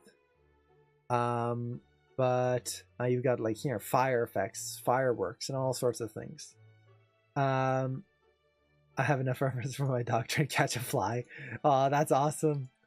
I remember my cat used to go after flies and bugs. Now he's happy just sleeping all day. So I think with that, I think we can call it here, and I'm gonna go grab something to eat. Unless anyone else has other questions, because I don't think I have too much more to show. Let's see. We did water simulation, it crashed. We did water simulation, it crashed again, and a third time. But the big thing I wanted to show, and this again, I didn't get the fly. Aw, flies are hard to catch. The big thing I wanted to show, and this is the important one, is the importance of getting your scene size ready, because that will determine everything about the physics, especially with water. With water, water has mass to it. Water has tension to it. If you don't get that right, if you don't up that gravity for your scene that you've animated, because most rigs are set to centimeters, real world centimeters. If you don't set that up correctly and set your density and your surface tension, the water is just not going to work right. You're going to be trying to spend your scene trying to get water to feel okay. Now, if your character was 600 feet tall, sure, then it would work fine. But no, they're much smaller than that in real world scale, so we need to adjust our water to fit. So I hope this was helpful. I know it crashed a lot, and I do apologize for that. I'm gonna try to figure out a way to avoid that in the future, especially considering it was blue screens of death. I haven't had those on this system ever, so that was the first time I've had those on this system. Yay! But thank you so much, everyone, for showing up, for sticking through the 3 crashes and still being around when I jump back in. I really appreciate that. Oh, one last thing. Can you recommend a decent generic bipedal rig to animate with? Ooh. I can't recommend one specific one, but I can give you a site. Animation Buffet, which is actually run by one of the mentors at Animation Mentor. And here is a site that just has a bunch of free rigs, whether they're animals or people or props or anything at all. Now, some of them are really good, some of them might not be the best, but they are all pretty much free, I believe. And you can find whatever style you need to or want to animate for. So I hope that helps. Now, if you want like just a generic biped without face or anything, I would recommend the Stewart rig. Just because he's a really good rig, super solid. And congrats on it. Oh, did I hit 3,000 views? Whoa! That's awesome! That is... I can't even put into words, like 3,000 views. I know in the grand scheme of the internet that's not huge, but for this channel, for just like me doing this for the fun of it, that's huge! 3,000, whoa! Thank you so much, guys, for doing all of that. Aw, thank you guys so much.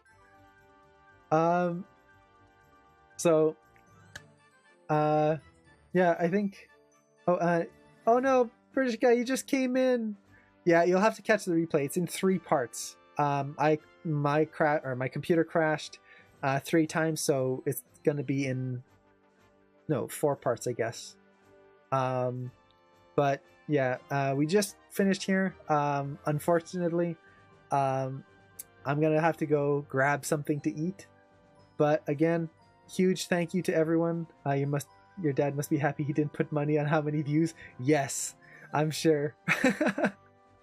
Oh, that would have been awesome for me, though. I would have loved that. So thank you so much, everyone. Hopefully I'll see you in the next stream. I'm not sure what I'm going to do for the next stream. I'm going to have to try and think of what demo or what I want to do. Maybe I'll go back to the black powder shot. We'll see. It'll depend on how much time I have this week. Or I might just try something new. We'll see. But thank you so much again. And I'll see you around or in the Friday dailies. I would be broke if I was putting money on that. Yeah. So take care, everyone, and bye. Bye.